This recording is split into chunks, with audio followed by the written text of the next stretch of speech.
Welcome to What If Sleep Storian soft-spoken tales to slow the day's thoughts and carry you toward peaceful sleep. Before we begin, tell me where in the world you're listening from tonight, and, if you wish, what's on your mind. I read every note and love keeping quiet company across distances. If this brings you peace, a like and subscribe will help me make more nightbound stories, and if you'd like to support even further, you can buy me a coffee through the link in the description. Now, settle in, get comfortable, and breathe with me as we begin. The afternoon light arrived in Little Wickham the way it always did in late October, slanted, golden and faintly apologetic, as though aware it would soon surrender the world to longer shadows and earlier frosts. Father Brown stood at the edge of the village green, his round spectacles catching the amber glow, his black coat dusty at the hem from the morning's rounds. The air tasted of wood smoke and fermenting apples, that particular sweetness that autumn offers just before it turns sharp. Somewhere beyond the cluster of stone cottages, a dog barked twice, then fell silent, as if it too understood the reverence the season demanded. He had paused there, not for any particular reason, but simply because the light through the chestnut trees seemed worth witnessing. Leaves spiraled downward in lazy arcs, their edges curled and crimson, landing on the worn path with barely a sound. The village green, that modest patch of grass where children played and gossip was exchanged, lay quilted in fallen foliage. Each gust of wind sent another wave tumbling, a slow cascade that whispered rather than roared. Father Brown tilted his head, listening. The whisper sounded almost like a question. It was then that he noticed Mr. Thornton. The baker moved across the green with a hurried step, unusual for a man whose life was measured in the patient rise of dough and the steady rhythm of kneading. Normally, George Thornton would pause to exchange pleasantries, a word about the weather, a gentle complaint about his knees, perhaps a joke about the vicar's fondness for seed cake. But this afternoon he passed within 10 feet of Father Brown without so much as a glance, his flour-dusted cap pulled low, his shoulders hunched as though he carried more than the empty wicker basket swinging from his arm. Father Brown did not call out. Instead, he watched the baker's retreating figure, noting the unusual speed, the way Thornton's hand gripped the basket handle just a bit too tightly. Small details, easy to miss. But Father Brown had learned long ago that the world spoke most clearly in its quiet inconsistencies. A forgotten greeting, a hurried step, a basket carried empty when it should be full. The priest adjusted his umbrella under his arm, though no rain threatened, and began to walk. His boots crunched softly against the carpet of leaves, each step releasing the earthy scent of decay and transformation. The village unfolded around him in its familiar geography. The post office with its crooked sign, the seamstress's cottage with lace curtains drawn against the afternoon glare, the smithy silent now, its forge banked low for the day. Little Wickham was a place where everyone knew everyone else's business, or thought they did, a place small enough that a forgotten greeting felt like a rupture in the natural order. Smoke rose from chimneys in thin, wavering lines, each household preparing for the evening meal. The scent of roasting meat mingled with something sweeter, apples baking perhaps, or the cinnamon-laced cider that Mrs. Patterson always brewed this time of year. Harvest festival preparations had begun in earnest. Father Brown had seen the bundles of wheat and corn being gathered, the children practicing songs in voices that cracked with enthusiasm, if not pitch. The festival was more than tradition here. It was a communal exhale, a moment when the village acknowledged its survival through another growing season, its continuance against the odds that weather and economics always posed. The afternoon held that peculiar stillness that comes when the world pauses between the work of day and the rest of evening. A cart rattled past on the main road, its wheels finding every rut and stone, the sound fading slowly into the distance. Mrs. Fletcher emerged from her cottage with a basket of washing, her movements slow and deliberate as she pinned sheets to the line. The fabric snapped once in the breeze, then settled, glowing white against the darkening sky beyond. She nodded to Father Brown, and he raised his hand in return, a wordless exchange that carried the comfort of routine. Little Wickham had stood in this valley for centuries. its stone cottages built from the same grey rock that jutted from the surrounding hills.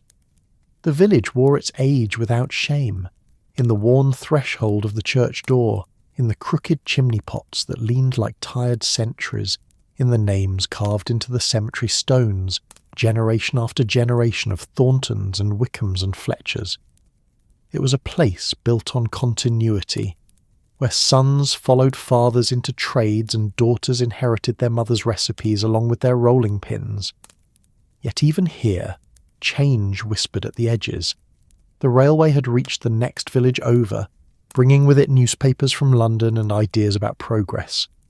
Young men spoke of factory wages and city lights, the old certainties that a baker's son would bake, that land would pass from father to son, that the rhythms of planting and harvest would govern all lives. These certainties had begun to shift, subtly, like a stone wall settling after centuries of standing firm. Father Brown understood this. He had seen it in other villages, this slow transformation of rural England. The industrial cities grew fat on labour drawn from the countryside, promising wages that seemed princely compared to what the land could offer. And who could blame a young man for wanting more than his father's worn-out boots and aching back? Yet something was lost in the leaving. Not just people, but the knowledge they carried, the skills passed down through generations, the particular wisdom that came from knowing a place so deeply that you could read the weather in the way the rooks flew, or predict the harvest by the thickness of the hawthorn berries. He walked slowly, observing. This was his practice, had been for years, to move through the world with attention, to notice what others overlooked, not out of nosiness, but out of a kind of gentle curiosity about human nature, about the small dramas that unfolded in every heart, in every village, in every life that seemed ordinary from the outside but contained within it all the complexity of any grand narrative. The village green gave way to a narrower path that ran between two cottages. Here the light dimmed, filtered through the overhanging eaves and the apple trees that grew in the gardens behind. The path was lined with moss, bright green and soft-looking, and the air held a dampness that spoke of the well that stood at the path's end. Father Brown could hear water dripping somewhere, a slow and patient sound, like a clock keeping time with eternity rather than hours. A tabby cat emerged from beneath a hedge, paused to consider the priest with yellow eyes, then continued on its mysterious business. Chickens muttered in a nearby coop, their voices drowsy and self-satisfied, the ordinary sounds of an ordinary afternoon in an ordinary English village. Yet Father Brown had learned that ordinariness was often a disguise that life wore over its deeper mysteries. He thought of George Thornton and that empty basket. The baker rose before dawn each day, as bakers must, to prepare the village's daily bread. His hands were strong from kneading, his face creased from the heat of the ovens, his apron perpetually dusted with flour like a badge of his trade. The Thornton bakery had stood on the high street for 3 generations, its window displaying the same arrangement of loaves and buns and seed cakes that Thornton's grandfather had once sold. There was a comfort in that continuity, a promise that some things endured. But an empty basket at 3 p.m, when the last loaves should have been tucked inside, ready for delivery to the households that relied on Thornton's punctual service, that was unusual. And the hurried step, the averted gaze, the way Thornton had seemed to carry worry like a physical weight upon his shoulders, these details suggested a story Father Brown had not yet heard. The path opened onto a wider lane, and here Father Brown paused again, this time to observe the preparations for the harvest festival. In the field beyond the lane, Thomas Cooper was building the framework for the festival bonfire, stacking wood in a careful pyramid that would blaze on Saturday night. The smell of cut timber hung in the air, sharp and clean. Cooper worked with the methodical patience of a man who knew that haste made for unstable structures, placing each log with consideration before stepping back to assess his work. Beyond the field, Father Brown could see the Wickham farm, its boundaries marked by stone walls that divided the land into parcels of purpose. Pasture here, stubble fields there, a small orchard where the last apples clung to branches already half bare. Robert Wickham would be finishing the day's work now, perhaps bringing in the cows for evening milking, or checking the fences that always seemed to need mending. A widower's work was never done, especially when there was a child to raise and a farm to maintain without a wife's steady presence. Sarah Wickham. The name had been floating at the edge of Father Brown's thoughts since he'd seen her in church last Sunday. A serious child, perhaps 9 years old, with her mother's dark hair and her father's quiet intensity. She had sat very still during the service, her small hands folded in her lap, her attention fixed on the hymnal, even though Father Brown suspected she could not yet read all the words. There was something almost anxious in her stillness, as though she feared that any movement might reveal some inadequacy. The light was changing now, the gold deepening toward amber, the shadows stretching long and thin across the lane. Father Brown resumed his walk, his boots finding the familiar rhythm, his mind turning over the small observations of the day, the way a gardener might turn soil, looking for what lay beneath the surface. He passed the village shop where Mrs. Patterson was indeed arranging her preserves in the window. She had a gift for display, for making even humble jam jars look like treasures worth possessing. The jars glowed in the fading light, strawberry red, plum purple, the clear gold of apple jelly. Mrs. Patterson caught sight of Father Brown and waved, her round face breaking into a smile that had welcomed customers for 30 years. He waved back, noting the way she had arranged the jars by colour rather than content, creating a spectrum that pleased the eye even if it confused anyone actually looking for marmalade. The village, Father Brown reflected, was a collection of such small perfections. Mrs. Patterson's jars, Cooper's bonfire, the way Mrs. Fletcher hung her washing with the sheets on the outside, and the undergarments hidden modestly within, each person contributing their particular care to the collective life, each small act of attention adding up to something larger than itself. This was what made a community, not just proximity, but this web of mutual care, of standards maintained and duties fulfilled. Yet he had also learned that such communities could be fragile. They depended on people staying, on children following their parents' paths, on the assumption that tomorrow would look much like yesterday. When that assumption faltered, when young people left for cities, when old trades became unprofitable, when the railway brought the outside world too close, the web could tear, and what had seemed solid could prove surprisingly delicate. A chill had entered the air, that first real bite of autumn that warned of the winter to come. Father Brown pulled his coat a bit tighter and quickened his pace slightly, though not from cold. He had evening prayers to prepare, and after that, perhaps he would pay a visit to the Thornton bakery. Not to pry, never that, but simply to be present, to offer the quiet companionship that sometimes allowed people to speak what they might otherwise keep hidden. The church came into view, its stone tower rising above the cottages, its clock face showing the hour with hands that had been marking time since Father Brown was a boy. The churchyard gates stood open, as they always did, an invitation extended to all who passed. The graves lay peaceful in their rows, each stone recording a life lived in this small corner of England. Births and deaths, marriages and mourning, the whole human story written in granite and slate. Father Brown entered through the gates, his feet finding the path worn smooth by countless footsteps. The church door stood ajar, and he pushed it open gently, stepping into the cool dimness within. The smell of stone and old wood and candle wax greeted him, familiar as home. Light filtered through the stained glass windows, casting patterns of blue and red and gold across the worn pews. He walked to the front and knelt, not to pray exactly, but simply to be still, to let the day's observations settle in his mind like sediment drifting to the bottom of a pond. George Thornton's empty basket, the hurried step, the forgotten greeting, small things perhaps meaningless, or perhaps not. Father Brown had learned to trust these small discontinuities, these moments when the ordinary pattern broke and revealed a glimpse of something deeper.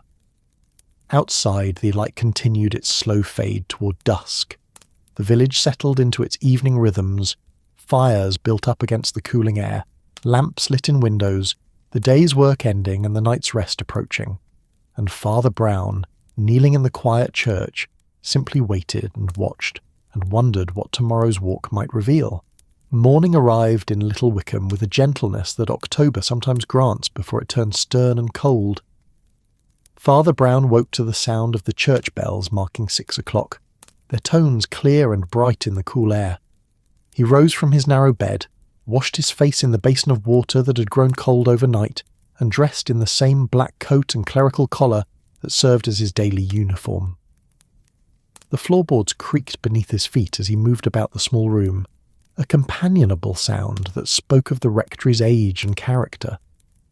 By the time he stepped outside, the village was beginning to stir. Smoke rose from chimneys in thin columns that stood almost vertical in the still air. The sky held that particular clarity that comes after a cool night, pale blue and infinite, with only a few wisps of cloud drifting eastward. The grass of the churchyard glittered with frost, each blade outlined in white, and Father Brown's breath misted as he walked the path toward the gate. He had slept fitfully, his mind returning again and again to the image of George Thornton hurrying across the village green with that empty basket. The morning brought no answers, but it did bring perspective. Perhaps there was nothing mysterious about it at all. Perhaps Thornton had simply been tired, preoccupied with the ordinary concerns that occupied any tradesman, the cost of flour, the state of the ovens, the endless calculations required to keep a business running. Father Brown reminded himself that not every irregularity signalled a deeper trouble. Sometimes an empty basket was simply an empty basket. Yet the thought persisted, quiet and patient, like water finding its way through stone. He decided to take a different route through the village this morning, one that would lead him past the pump and down toward the Wickham farm. Not for any particular reason, or so he told himself, but simply because the morning was fine and a walk would do him good. The path took him past the post office, still shuttered at this early hour, and along the narrow lane where the hawthorn hedges grew dense and tangled. The hedges had lost most of their leaves now, revealing the intricate architecture of their branches, twisted and thorned and somehow beautiful in their bareness. The lane curved gently, following the contours of the land, and the sounds of the village began to emerge as households woke to the day. Father Brown heard the clank of a bucket, the soft lowing of a cow waiting to be milked, voices calling to one another with the easy familiarity of people who had lived as neighbours for generations. A rooster crowed from the direction of the Fletcher cottage, its voice insistent and slightly ridiculous, as roosters' voices always seemed to be. The morning air carried different scents than the afternoon had, less smoke, more dew, the sharp green smell of grass, and the earthier aroma of turned soil. Someone was burning last year's hedge clippings. The smoke drifted across the path in a thin veil that carried the bittersweet scent of decay and renewal mingled together. Father Brown walked through it, feeling the moisture settle on his face, tasting autumn at the back of his throat. The pump came into view at the intersection where 3 footpaths met. It stood on a small square of paving stones, its iron handle pointing skyward, its spout positioned over a basin worn, smooth by countless hands filling countless buckets. The pump was a gathering place, a landmark, the spot where news was exchanged and gossip shared, where children were sent with containers and returned with not only water, but also the latest information about who was courting whom and which family's pig had taken first prize at the market. Father Brown approached slowly, his eyes taking in the scene. The frost had painted the iron of the pump white, and a thin skin of ice covered the water in the basin. The paving stones around the base were scattered with leaves that had blown in during the night, creating a random pattern of brown and gold against the grey. And there, half hidden by the drift of leaves resting at an angle against the pump's stone foundation, was a child's slate. He stopped. The slate lay in shadow, its wooden frame dark against the lighter stone. For a moment Father Brown simply stood there, studying it without touching it, noting its position, the way the leaves had gathered around it as though trying to keep it warm. Then he bent down, his knees protesting the movement with their usual complaint, and picked it up carefully, brushing away the leaves that clung to its surface. The slate's wooden frame was scratched and worn, the kind of wear that comes from daily use rather than neglect. Someone had cared for this slate, had carried it to and from school, had kept it clean and functional. The surface showed chalk marks, white against the dark grey, and Father Brown turned it to catch the morning light. Arithmetic problems. Simple sums, the kind that children learned in their first years of schooling. 3 plus 7 equals 10. 12 minus 4 equals 8. The handwriting was neat, almost painfully so, each number formed with careful attention to its proper shape. The problems marched down the slate in orderly rows, and Father Brown could almost see the child who had written them. Tongue caught between teeth in concentration, hand gripping the chalk with determination, trying so hard to get everything exactly right. But halfway down the slate something had changed. The neat rows became irregular. The numbers grew larger, more hurried, as though the writer's patience or confidence had begun to fail. And then, near the bottom, a problem had been started and abandoned. The chalk had pressed hard into the slate, then trailed off into an uncertain smudge, as though the hand holding it had simply given up and pulled away. Father Brown turned the slate over. On the back, printed in careful capital letters, was a name: Sarah Wickham. He stood there for a long moment, holding the slate, his thumb tracing the carved letters. Sarah Wickham, the serious child from church, the daughter of Robert Wickham, the girl who sat so still during services, as though stillness itself was a kind of prayer, or perhaps a shield against judgment. Why would Sarah Wickham leave her slate by the village pump? The question turned in Father Brown's mind, not urgently but persistently. She was not a careless child. That much was clear from the neat handwriting, from the way she kept her school things organised, from the careful way she carried herself. Yet here was her slate, abandoned at the pump, the problems unfinished, the chalk work trailing off into that uncertain smudge. Father Brown looked around the small square where the pump stood. The 3 paths that met here led in different directions, one toward the village centre, one toward the farms, one toward the church and school. Sarah would have come this way going to or from school, carrying her slate as children did, the weight of learning resting against her side. But why stop here? Why attempt arithmetic problems at the pump instead of at home or in the schoolroom? The frost was beginning to melt now as the sun climbed higher, releasing tiny drops of water that caught the light like scattered diamonds. The morning was growing warmer, though the air still held a coolness that spoke of autumn's deepening. Father Brown tucked the slate under his arm, handling it carefully as though it were more fragile than it appeared. In a sense, it was. This slate represented something. A child's efforts, a child's frustration, perhaps a child's shame at being unable to solve what should have been simple problems. He began walking again, this time with a clearer purpose. The path toward the Wickham farm led downhill, following a small stream that chattered over stones.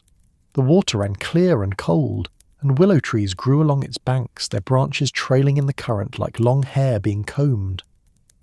Father Brown could see minnows in the shallows, quick silver shapes that darted between rocks, and the remains of a dam that children had built during the summer, now collapsed and scattered by autumn rains. The farmland opened up before him, fields divided by stone walls that had stood for centuries. Some fields lay fallow, their earth dark and rich, waiting for next year's planting. Others held the stubble of harvested grain, the stalks cut short and golden in the morning sun. A few fields still waited for harvest, their crops of turnips and late potatoes hidden beneath the soil, marked only by the green tops that showed where the treasure lay buried. The Wickham farm sat at the edge of this patchwork, a modest holding of perhaps 20 acres. The farmhouse itself was built of the same grey stone as the village cottages, with a slate roof and windows that needed painting. Smoke rose from the chimney, and a Father Brown could see chickens scratching in the yard, their movements purposeful as they searched for grain and insects. A cow stood by the gate, waiting with the patience of animals who understand routine, and from somewhere behind the house came the sound of wood being chopped. Father Brown approached the gate and called out, his voice carrying across the yard. The chopping stopped, and after a moment Robert Wickham appeared from behind the house, an axe resting on his shoulder, his shirt sleeves rolled up despite the morning chill. "Father Brown," Wickham said, and there was surprise in his voice, but also welcome. He was a tall man, lean from work, with hands that looked too large for the rest of him, and a face weathered by sun and wind. His wife had died 3 years ago, carried off by the fever that sometimes swept through the valley, and he had been raising Sarah alone ever since. "You're out early." "I found something that belongs to your daughter," Father Brown said, holding up the slate. "By the village pump." Wickham's expression shifted, something flickering across his face that might have been concern or perhaps recognition. He set down the axe, leaning it against the woodpile, and wiped his hands on his trousers before walking over to the gate. He took the slate, turning it over in his hands, looking at the problems written there with an intensity that suggested he was reading more than just arithmetic. "She's been upset lately," Wickham said finally, his voice quiet. "Won't tell me why. Just says she's fine. But I can see she's not." He looked up at Father Brown, and there was worry in his eyes, the kind of worry that fathers carry when they know something is wrong with their children, but don't know how to fix it. "She's been different since the harvest started. Quieter than usual, if that's possible." Father Brown nodded, saying nothing, simply standing there and waiting. He had learned that silence was often the best invitation to speech, that people would fill the quiet with their worries if given the chance. "I've needed her help with the harvest," Wickham continued, almost as though he was explaining it to himself. "Can't afford to hire anyone, and the work needs doing before the weather turns. She's a good girl, strong for her size, and doesn't complain. But—" He trailed off, looking down at the slate again. "I didn't know she was missing school. She leaves in the morning with her slate, comes back in the afternoon, I thought." "You thought she was going to school," Father Brown finished gently. Wickham nodded, and something in his expression crumbled slightly, the weight of too many responsibilities showing through. "Her mother would have known," he said, "would have seen what I'm too busy to see, would have known the right questions to ask." The cow lowered softly, a sound both mournful and patient. The chickens continued their endless searching. The morning sun climbed higher, warming the frost-touched world, revealing the colours that the cold had temporarily muted. Father Brown stood at the gate, holding the slate that told a story of a child caught between her father's needs and her own, between duty and shame, between what was expected and what was possible. "May I speak with Sarah?" Father Brown asked. Wickham hesitated, then nodded. "She's in the house, helping with breakfast, or supposed to be."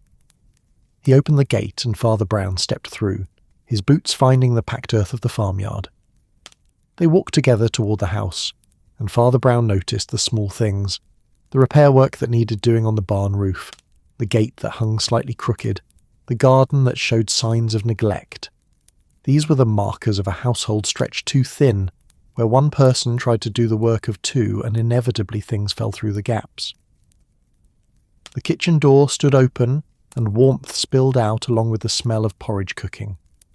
Father Brown followed Wickham inside, his eyes adjusting to the dimmer light. The kitchen was clean but spare, with a table scarred from use and chairs that didn't quite match. A fire burned in the hearth, and over it a pot bubbled gently. And there, standing by the table with a wooden spoon in her hand, was Sarah Wickham. She looked up when they entered, and Father Brown saw her eyes go immediately to the slate in her father's hands. Her face, which had been carefully neutral, crumpled slightly, and she set down the spoon with a hand that trembled just a little. "Father Brown found your slate, Sarah," Wickham said, his voice gentle now. "By the pump." Sarah said nothing. She stood very still, the way Father Brown had seen her stand in church, as though stillness could make her invisible, or at least less vulnerable. She was small for 9, thin in the way of children who grow quickly and haven't quite caught up to their own height. Her dress was clean but patched, her hair pulled back in a braid that was coming loose, and in her eyes was something that Father Brown recognised, the particular shame of a child who believes she has failed at something she should be able to do. "The problems looked difficult," Father Brown said, his voice soft and conversational, as though he was merely commenting on the weather. "That last one especially. I'm not sure I could have solved it myself." Sarah's eyes flicked up to his face, searching for mockery or condescension and finding neither. "They're supposed to be easy," she said, her voice barely above a whisper. "Everyone else can do them." "Can they?" Father Brown asked. "Or do they just pretend they can?" "I've noticed that people often pretend to understand things they don't," simply because they're afraid to admit confusion. He pulled out a chair and sat down, uninvited but not unwelcome, his movements unhurried.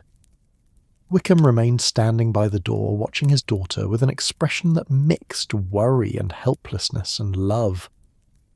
"I've been missing school," Sarah said suddenly, the words tumbling out as though a dam had broken.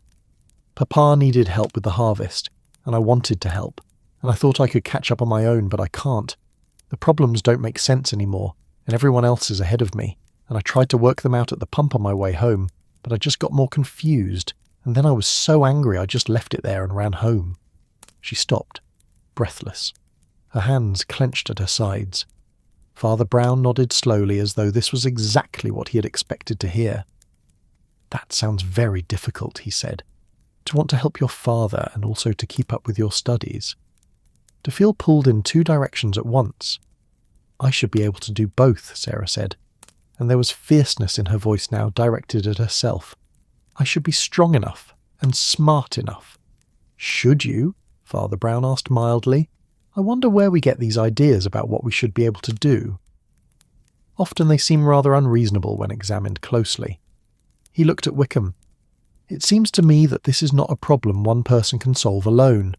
It requires help, and fortunately, help is something that communities are rather good at providing when they remember to ask for it." The porridge bubbled on, filling the kitchen with its warm, ordinary smell.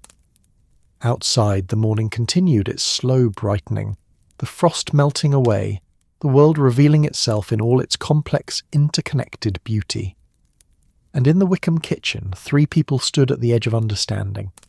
That isolation was a choice, that help was available, that the problems that seemed impossible alone might become manageable when shared. Father Brown tucked the slate under his arm once more and stood. "I'll return this to the school for you, Sarah," he said, "and perhaps we might find someone who could help with your arithmetic. The retired schoolmaster, Mr. Henderson, lives just past the church. He might enjoy being a student again." Sarah nodded, not quite meeting his eyes, but something in her posture had eased slightly. Wickham looked at Father Brown with an expression of gratitude that needed no words. As Father Brown walked back toward the village, the slate still under his arm, he thought about the small mysteries that marked ordinary lives, a forgotten greeting, an abandoned slate, the weight of expectations carried by shoulders too young to bear them alone. And he thought about how often the solution to such mysteries was simply attention, simply noticing, simply being present long enough to see what was hidden in plain sight. The pump stood silent in the morning sun, its frost melted now, waiting for the next person who would need water or rest or simply a place to pause in the day's journey. And Father Brown, walking past it, offered a small nod, as though thanking it for holding Sarah's secret until someone was ready to find it. The walk back from the Wickham farm took Father Brown through a different part of the village, one where the cottages sat closer together, and the lanes narrowed into passages barely wide enough for a cart. Here the stone walls pressed in on both sides, their surfaces covered in moss and lichen that had grown undisturbed for decades. The morning sun had not yet reached these shadowed spaces, and the air held a coolness that made Father Brown pull his coat a bit tighter. His breath still misted, though less than it had earlier, and his footsteps echoed softly against the ancient stones. He was thinking about Sarah Wickham and her abandoned slate, about the way shame could make people hide rather than seek help, about how a child's struggle could go unnoticed when a parent was stretched too thin by survival. But he was also thinking about George Thornton and that empty basket, about the pattern he was beginning to see. People carrying burdens alone, isolated by pride or circumstance or simply the assumption that their troubles were theirs alone to bear. The lane opened onto a slightly wider street, and here the morning had arrived more fully. Mrs. Patterson was sweeping the steps of her shop, her broom raising small clouds of dust that caught the slanted sunlight. She called out a greeting and Father Brown returned it, pausing to exchange a few words about the weather and the coming harvest festival. Mrs. Patterson was concerned about her apple preserves. She had made too many, she said, and worried they wouldn't sell before next year's harvest made them redundant. Perhaps they could be prizes for the children's games, Father Brown suggested, or contributions to the festival supper. Mrs. Patterson's face brightened at this, the worry line smoothing from her forehead. I hadn't thought of that, Father. Yes, that would do nicely. The children do love a prize, and my preserves are quite good, even if I say so myself. Father Brown smiled and continued on his way, thinking about how easily some problems dissolved when viewed from a different angle, when the assumption of scarcity gave way to the possibility of abundance. Mrs. Patterson had too many preserves, the festival needed contributions, matched the surplus to the need, and both problems vanished like morning mist. If only all difficulties were resolved so simply. The seamstress's cottage came into view ahead, set back slightly from the lane behind a low stone wall. Even from a distance, Father Brown could see that something was different this morning. The cottage, which usually presented a picture of orderly tranquillity, looked almost frantic. The front door stood wide open despite the morning chill, and through the windows Father Brown could see movement, a quick, agitated movement that spoke of someone searching for something with increasing desperation. He approached the gate slowly, his hand resting on the worn wood. The cottager's garden, usually so carefully tended, showed signs of neglect. Late roses bloomed untrimmed, their petals browning at the edges. The herb bed needed weeding. A basket of laundry sat by the door, apparently forgotten halfway through the task of hanging it to dry. These small abandonments told a story that Father Brown was learning to read. Before he could knock, Mrs. Davies herself appeared in the doorway, her arms full of fabric that threatened to spill from her grasp. She was a woman of perhaps 50, with grey hair pinned up in a style that had been fashionable 20 years ago, and strong hands marked by decades of needlework. This morning, however, those capable hands trembled slightly, and her face held an expression of barely controlled anxiety. "Father Brown," she said, and her voice carried a note of surprise mixed with something that might have been relief or possibly embarrassment. She adjusted her grip on the fabric, and Father Brown noticed it was the golden wheat colour of autumn fields, beautiful material that must have cost a considerable sum.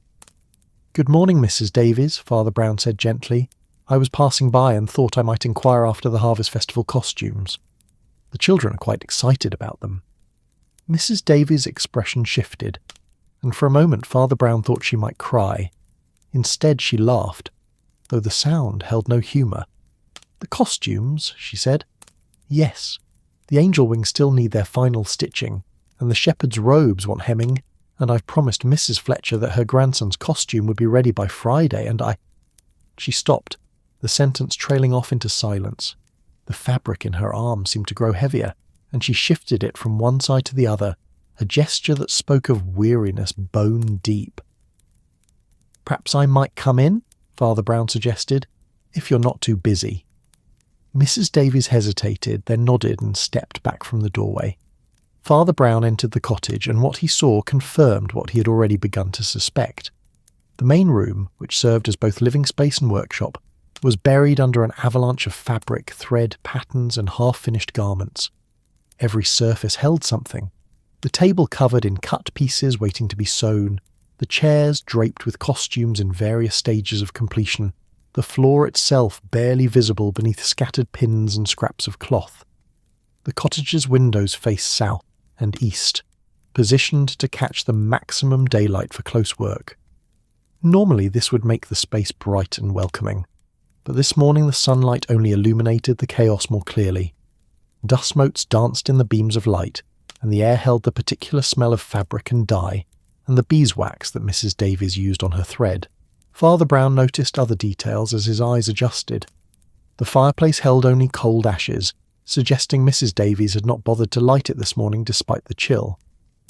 A teacup sat on the windowsill, its contents long cold, a skin forming on the surface of what had once been tea.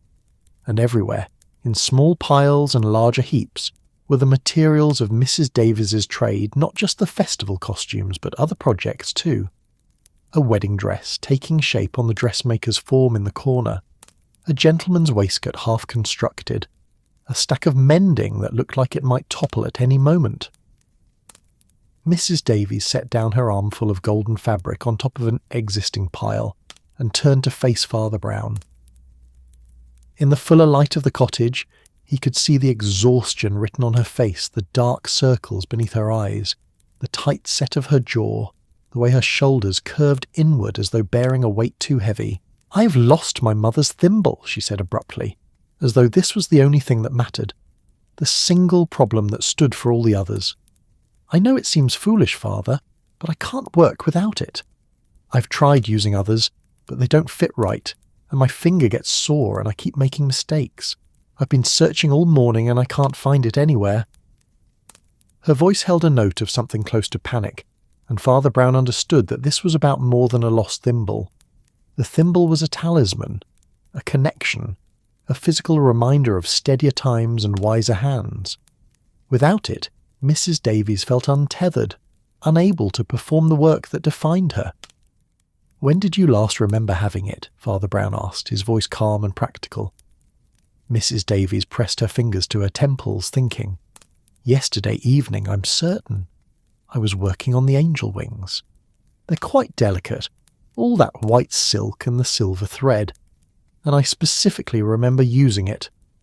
But then Mrs. Fletcher came by with an urgent request about her grandson's costume, and I set everything aside to take her measurements, and after she left I started on the wedding dress bodice because the light was still good and... She gestured helplessly at the chaos around them. It could be anywhere. Father Brown moved further into the room, stepping carefully to avoid the scattered pins. He noticed a sewing basket by the chair near the window, overflowing with spools of thread in every colour. Another basket sat by the fireplace, this one containing scraps of fabric organised by colour, a rainbow of remnants saved because waste was a sin when materials cost so dear. A third basket, wicker and worn, rested near the dress form, and this one held the tools of the trade: scissors in 3 different sizes, measuring tape, needles stuck into a cloth cushion, and a collection of buttons that caught the light like tiny jewels. "You've taken on a great deal of work," Father Brown observed. Mrs. Davies laughed again, that same humourless sound. "I always have work, Father. That's the blessing and curse of being the only seamstress within 5 miles. Everyone needs their clothes mended, their curtains hemmed, their Sunday best let out or taken in. And now, with the Harvest Festival and..." She stopped herself, but Father Brown had already heard what she hadn't said. "And?" he prompted gently. Mrs. Davies moved to the window, looking out at the garden she hadn't had time to tend. Her reflection in the glass looked like a ghost of herself, transparent and insubstantial. "My daughter is getting married," she said finally. "In December, just before Christmas.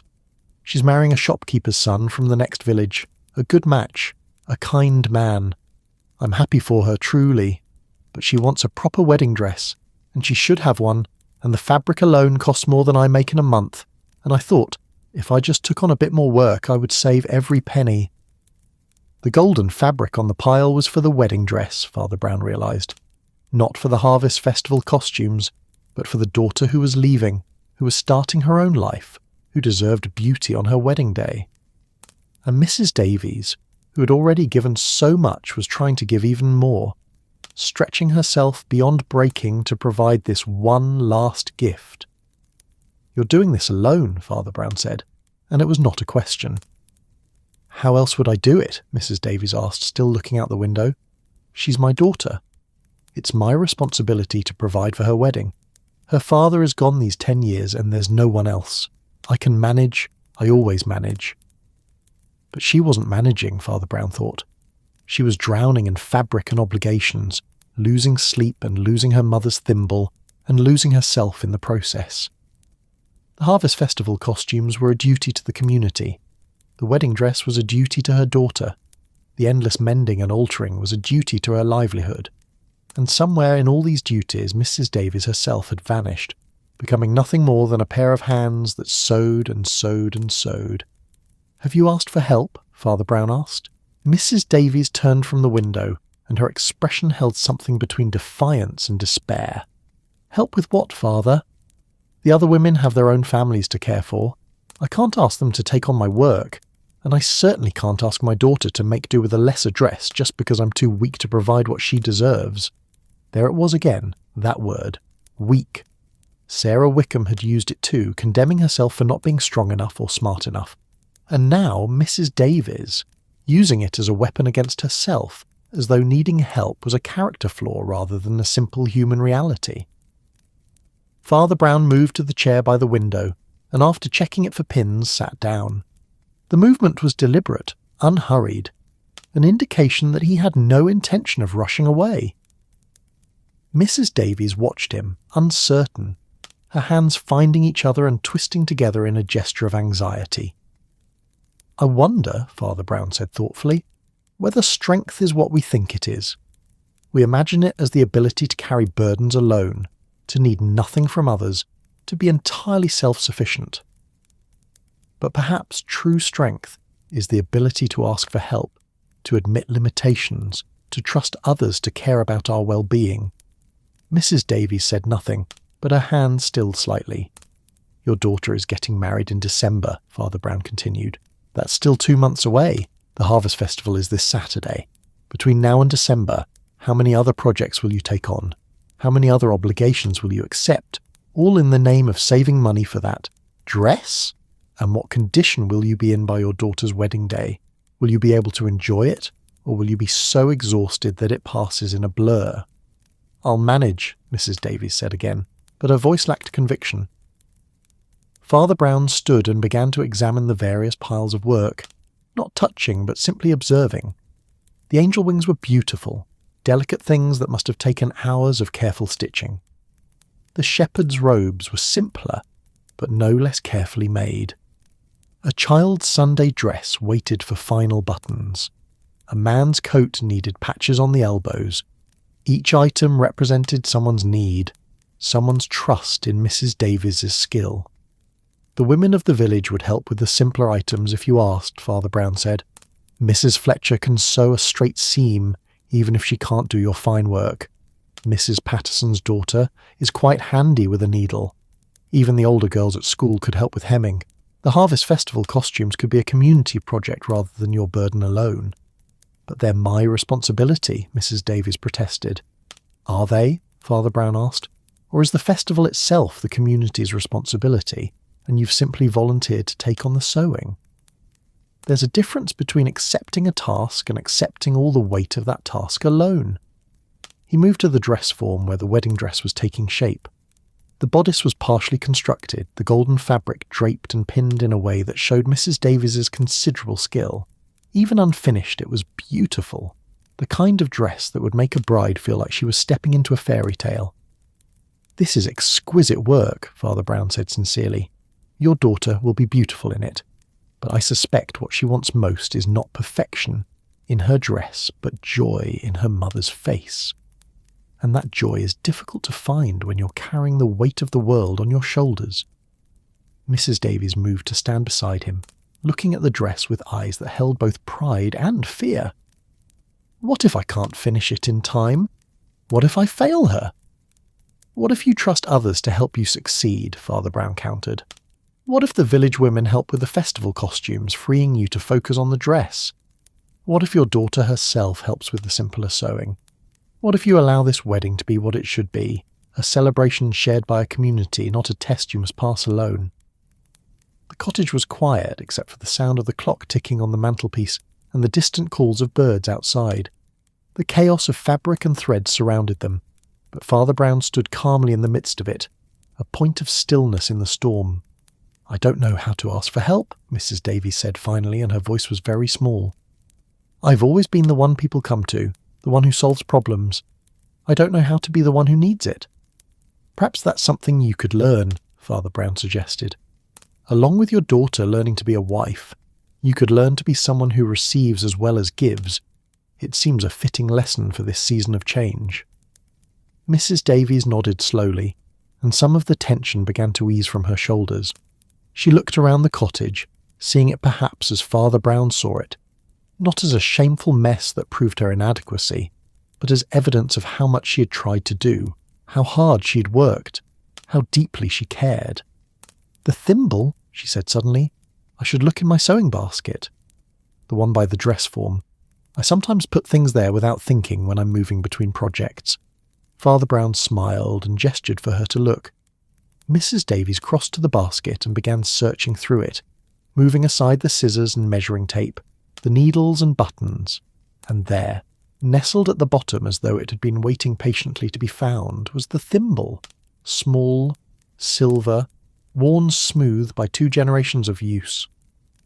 Mrs. Davies lifted it out and slipped it onto her finger, and the relief on her face was profound. "It was here all along," she said wonderingly, "right here, and I couldn't see it because I was looking everywhere else." "Things are often closest when we think they're lost," Father Brown observed. "Help, too, is closer than we imagine. It surrounds us, waiting to be accepted." He moved toward the door, knowing he had stayed long enough. Mrs. Davies followed him, the thimble still on her finger, her hand unconsciously touching it as though to confirm its reality. "I'll speak to Mrs. Fletcher and the others," Father Brown said, "about the Harvest Festival costumes. And perhaps your daughter might enjoy helping with her own dress.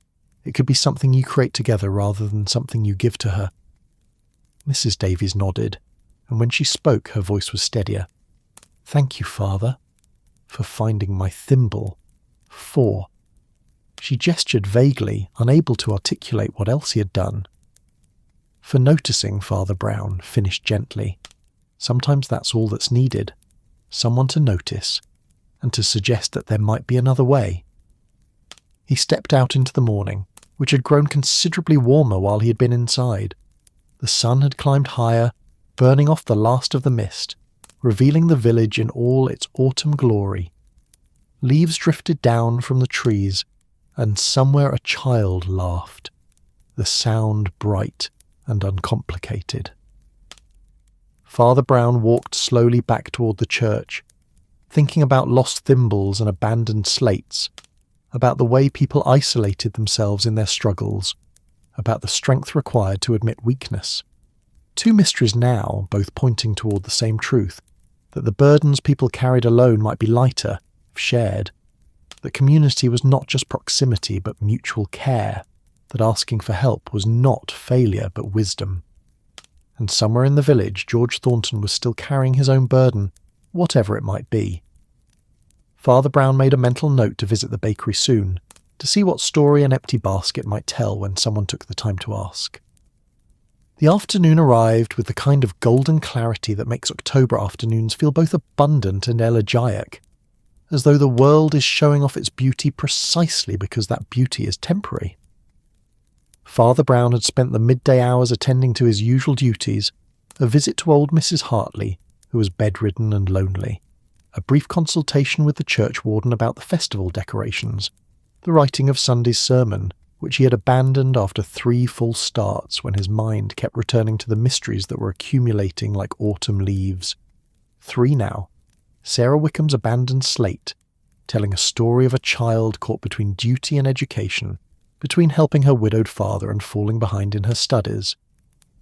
Mrs. Davies's lost thimble, found exactly where it should have been, in a cottage overwhelmed by work taken on for love and pride, and the assumption that burdens must be carried alone. And George Thornton's empty basket, that forgotten greeting, the hurried step that spoke of trouble unnamed. Father Brown stood now at the edge of the village green, watching the light slant through the chestnut trees. The leaves had thinned considerably since yesterday, and those that remained seemed to glow with an inner fire backlit by the sun. The air smelled of wood smoke, and the particular sweetness of apples beginning to turn, that edge of decay scent that was autumn's signature. Somewhere a door slammed, and voices called to one another in the easy cadence of people who had known each other all their lives. He was thinking about patterns, about the way individual stories sometimes revealed themselves to be threads in a larger tapestry. Sarah's struggle and Mrs. Davies's exhaustion both stemmed from the same source. Isolation, the belief that asking for help was weakness, the assumption that one's problems were one's own to solve. And he suspected, though he could not yet prove, that George Thornton's mystery would reveal the same pattern when properly examined. It was then that he saw Dr. Matthews crossing the green and black bag in hand, his long coat flapping slightly in the breeze. The doctor was a tall man, thin as a rail, with a face that had been weathered by 40 years of tending to the villagers' ailments. He moved with the purposeful stride of someone perpetually on his way to or from a patient, though he paused when he caught sight of Father Brown. "Father," Dr. Matthews called, altering his course to intersect with the priest. "Just the man I was hoping to see." Father Brown waited, noting the concern written on the doctor's face.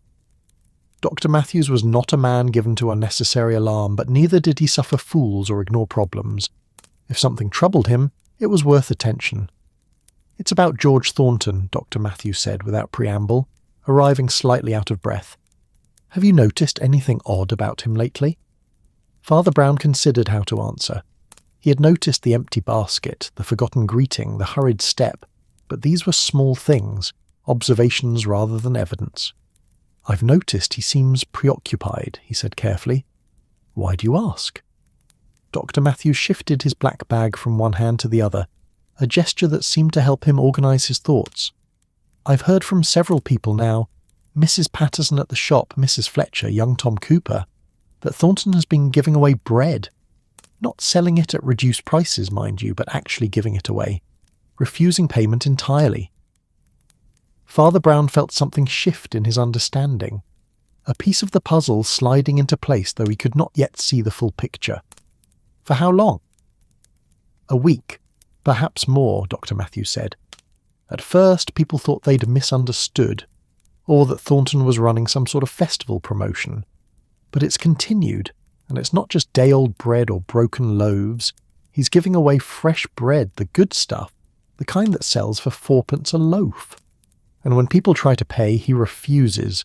Just smile and say it's a gift." The doctor paused, watching a group of children run across the green, their laughter bright in the autumn air. "Now, Father, you know as well as I do that charity is a virtue. But this isn't charity in the usual sense. Thornton isn't targeting the poor or the hungry. He's giving bread to anyone who'll take it, regardless of their circumstances.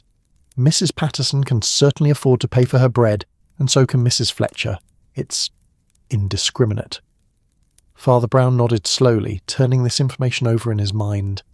Charity that made no distinction between need and plenty, that gave without seeming purpose or plan.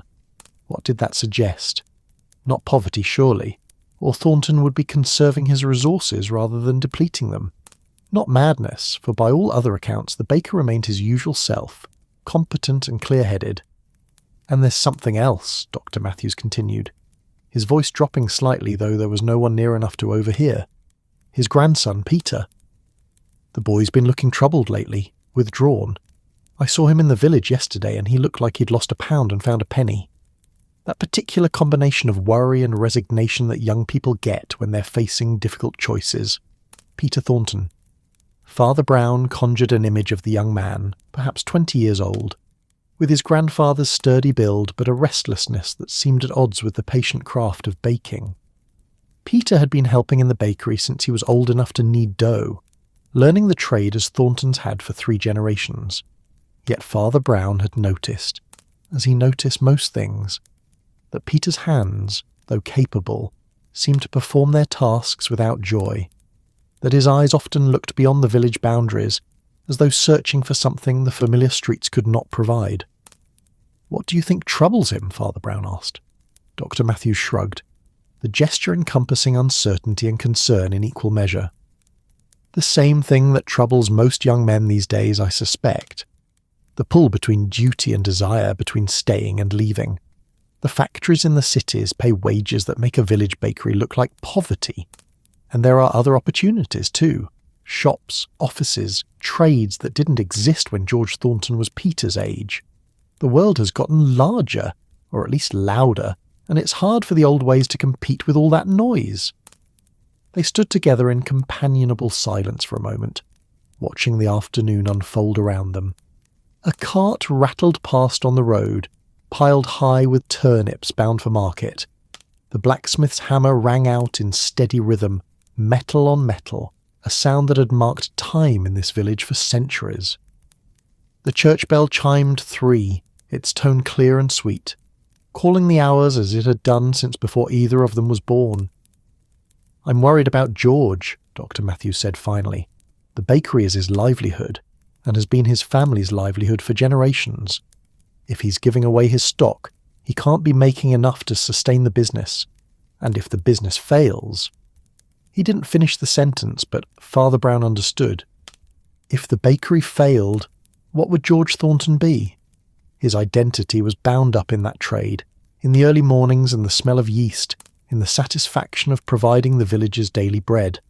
Without it, he would be unmoored, purposeless. "Perhaps I should pay him a visit," Father Brown said. Dr. Matthews nodded, relief evident in his expression. "I think that would be wise, Father. You have a way of getting people to talk about what's troubling them without making them feel interrogated. God knows I've tried to have a word with George, but he just smiles and changes the subject. Says everything's fine, which is what people always say when things are decidedly not fine." The doctor glanced at his pocket watch and grimaced. "I'm due at the Henderson farm. Their youngest has a cough that won't quit. But Father, if you do speak with George, and if there's anything I can do to help, you'll let me know." "Of course," Father Brown assured him, "though I suspect the help needed may not be the medical kind." Dr. Matthews smiled wryly. "Most of the ills I treat aren't, when you get right down to it.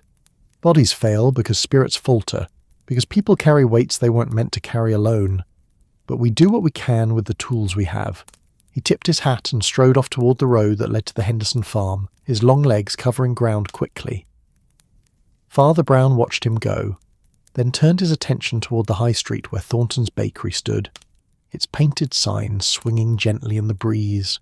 The walk to the bakery took him past familiar landmarks, the post office where Mr. Jenkins was sorting mail with his usual meticulous care, the village shop where Mrs. Patterson was arranging a display of harvest vegetables, the narrow alley where cats sunned themselves on warm stones.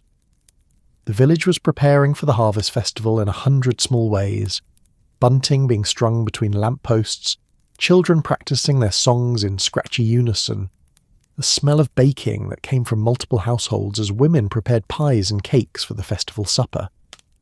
The bakery itself stood at the corner where the high street met Church Lane, a strategic position that caught foot traffic from multiple directions.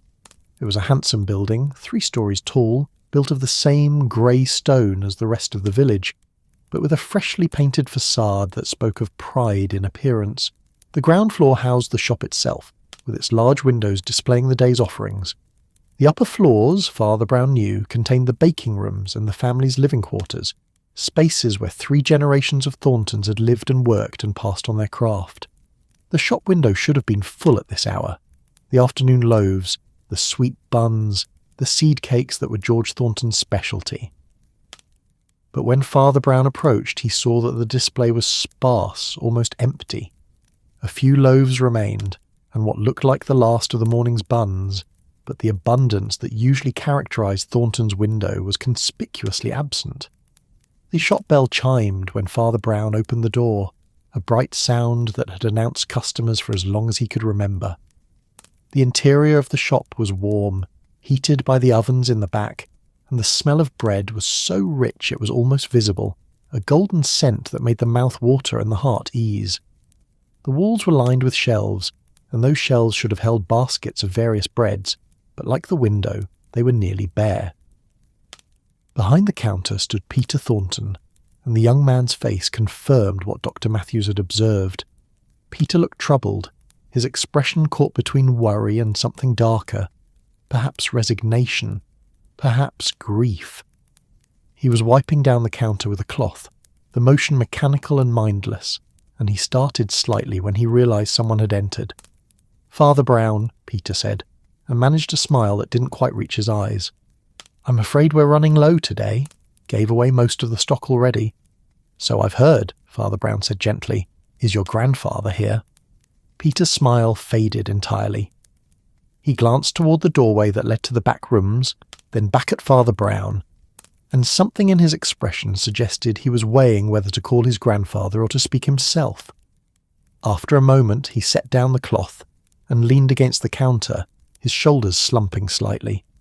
"He's upstairs, resting. The early mornings are getting harder for him, though he'd never admit it." Peter paused, then added almost defiantly, "I suppose people have been talking about the bread." "People always talk," Father Brown observed mildly. "It's what people do. But yes, there's been some concern. Your grandfather is well liked, and when someone we care about behaves in unusual ways, we worry." Peter laughed, but the sound held no amusement. Unusual, that's one word for it.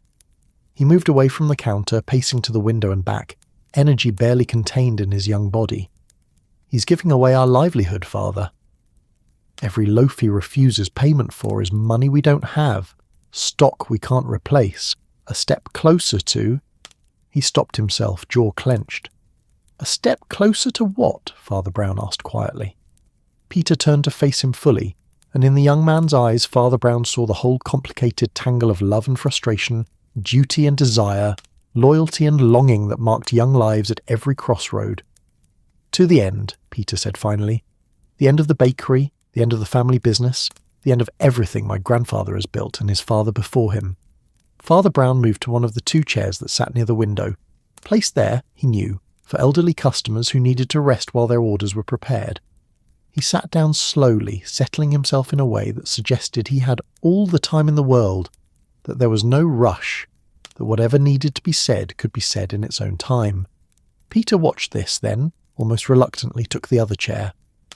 For a moment they sat in silence, 2 figures in a nearly empty shop, the afternoon light slanting through the window and painting everything in shades of gold and amber. "Tell me," Father Brown said simply. And Peter, perhaps because he had been carrying this burden alone for too long, perhaps because Father Brown's patient presence made confession feel less like weakness and more like relief, began to talk. "There's a position," Peter said, his voice low, "in Birmingham. A factory that makes agricultural machinery. They're looking for workers and they pay 3 times what I could ever make here. Real wages, Father, enough to save money, to build a future, to—" He gestured vaguely, encompassing all the possibilities that cities promised and villages could not provide.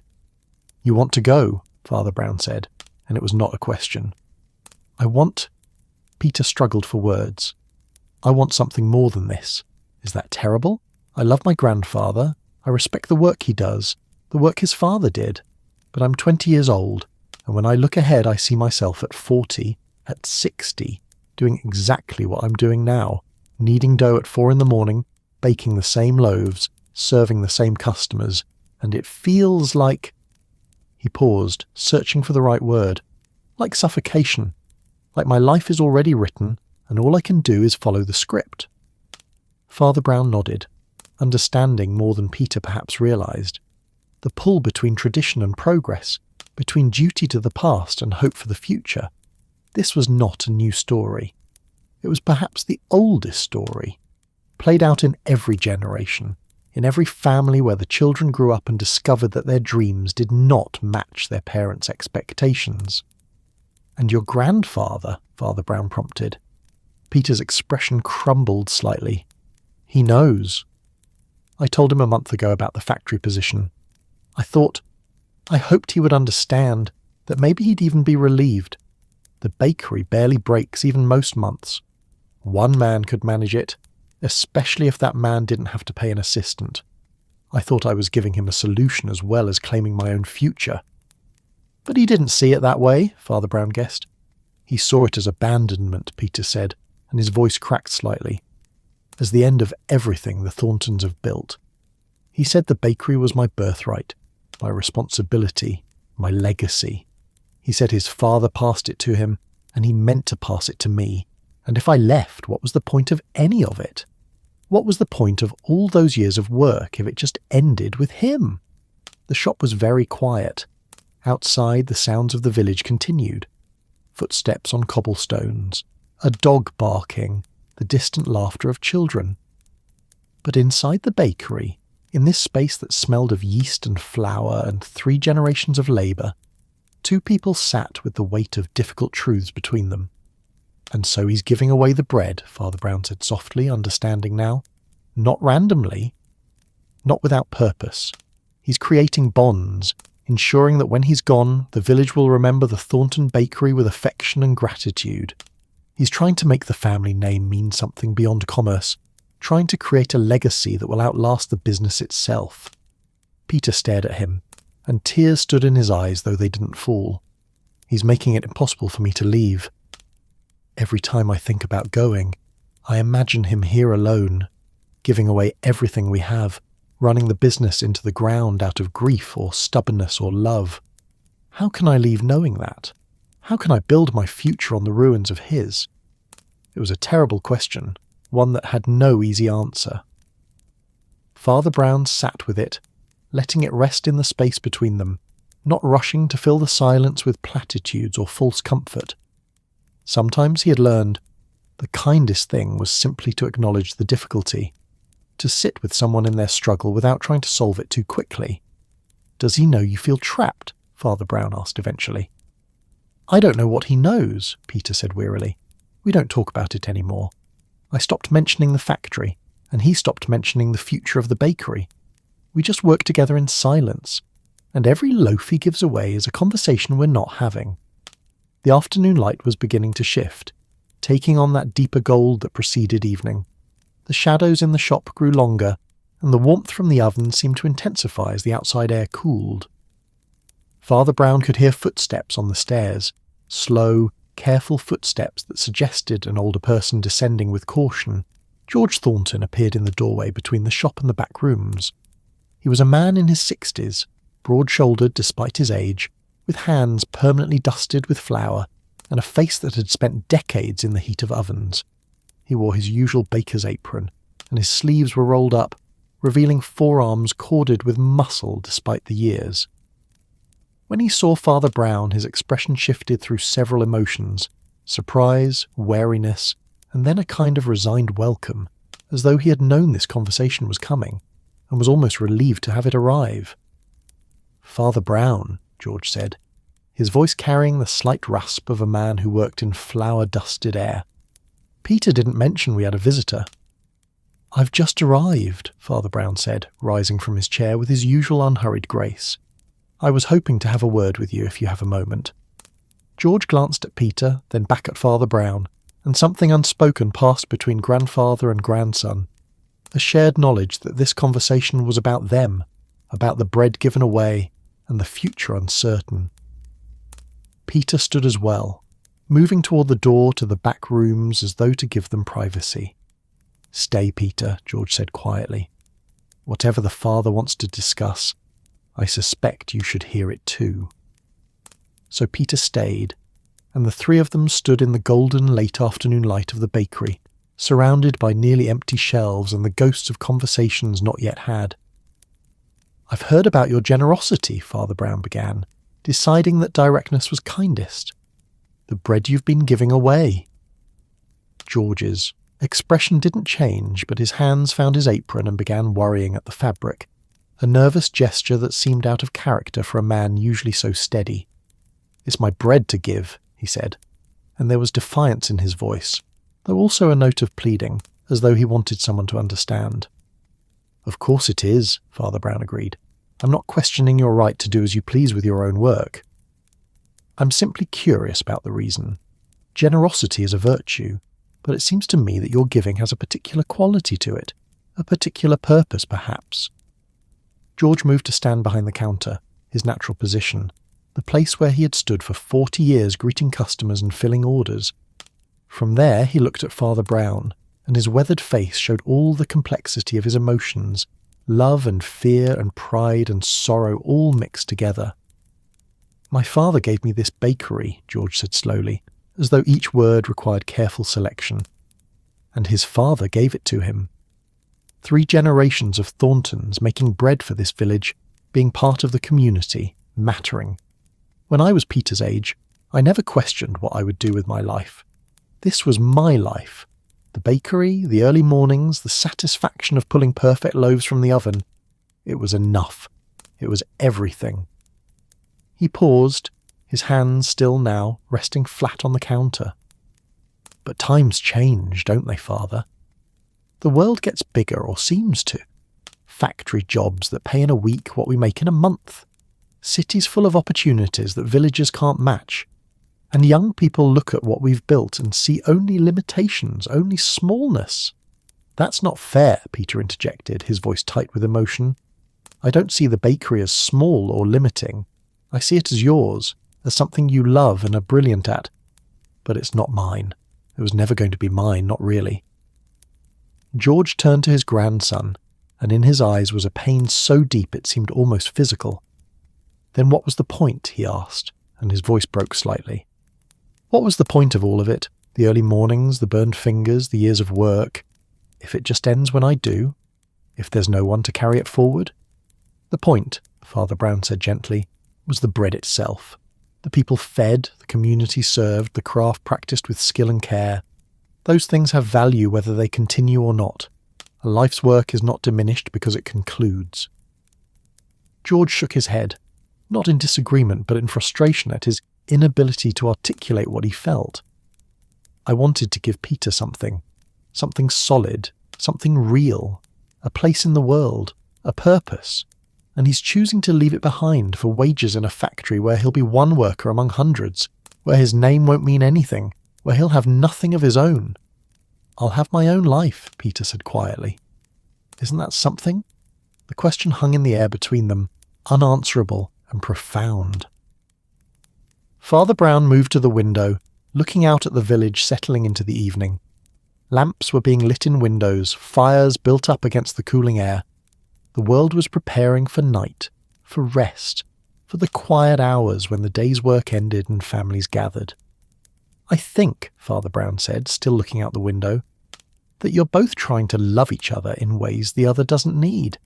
George, you're trying to give Peter security and legacy, but what he needs is your blessing to find his own path. And Peter, you're trying to give your grandfather freedom from obligation, but what he needs is assurance that his life's work mattered, regardless of whether it continues. He turned back to face them, and his round face held a gentle understanding. The bread you've been giving away, George. It's not really about charity, is it? It's about making the village remember you, remember the bakery, remember that the Thornton name meant something. You're trying to create a legacy because you fear that without the business continuing, you'll be forgotten. George's eyes filled with tears that he blinked away stubbornly. Is that so wrong? It's not wrong, Father Brown said. It's human. But it's also based on a false premise. You won't be forgotten because of the bread you gave away. You'll be remembered because of the bread you sold for 40 years. Because of the mornings you rose in darkness to ensure the village had fresh bread. Because of the skill you practiced and the standards you maintained. That legacy already exists. It doesn't require the bakery to continue to be real. He looked at Peter.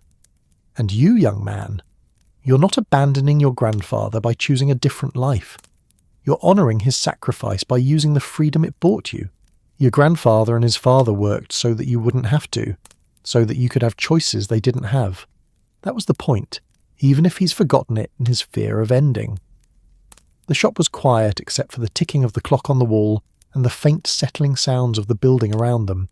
The three men stood in a triangle, each processing what had been said, each carrying their own portion of the truth that had finally been spoken aloud. I don't want to lose you, George said to Peter, his voice raw. Not to Birmingham, not to some factory, not to a life I can't understand or be part of.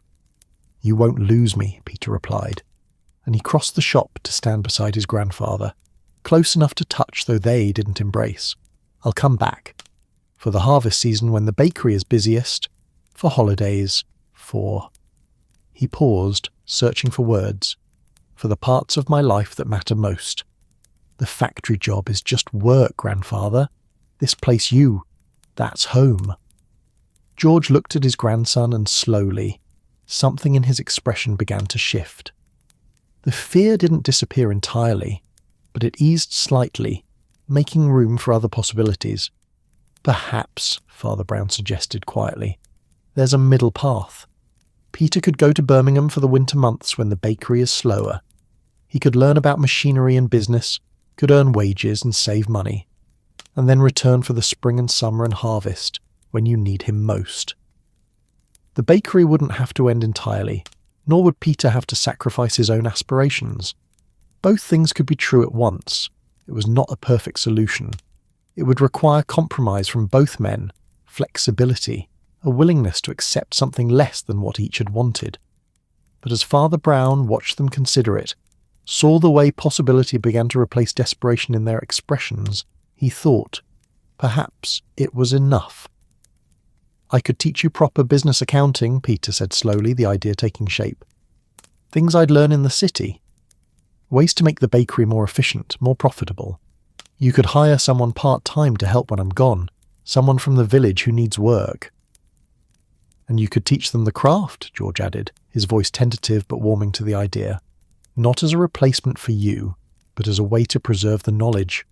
So even if the bakery doesn't continue as Thornton's forever, the skill itself doesn't die with me." Father Brown smiled, watching these two people he cared about begin to build a bridge between their different futures. Outside, the evening was settling in earnest now, the light fading toward dusk, the village preparing for night. But here in the bakery something new was beginning, not an ending and not quite a beginning, but something in between, a transition, a transformation, a way forward that honoured both the past and the future. "About the bread you've been giving away," Father Brown said gently, "perhaps you might consider selling it again. The village appreciates your generosity, but I think what we appreciate most is the bread itself, the skill and care you put into it. That has value. It should be acknowledged." George nodded slowly, understanding the wisdom in this. I suppose I was being foolish. Trying to buy affection we'd already earned, trying to force a legacy that was already secure. "Not foolish," Father Brown corrected. "Afraid." But fear, once named and faced, often proves less powerful than we imagined. He moved toward the door, knowing his work here was done, at least for now. George and Peter would need to work out the details themselves, would need to have many more conversations, would need to stumble and compromise and find their way forward. But the pattern of isolation had been broken, the burden had been shared, and what had seemed impossible when carried alone had become merely difficult when faced together.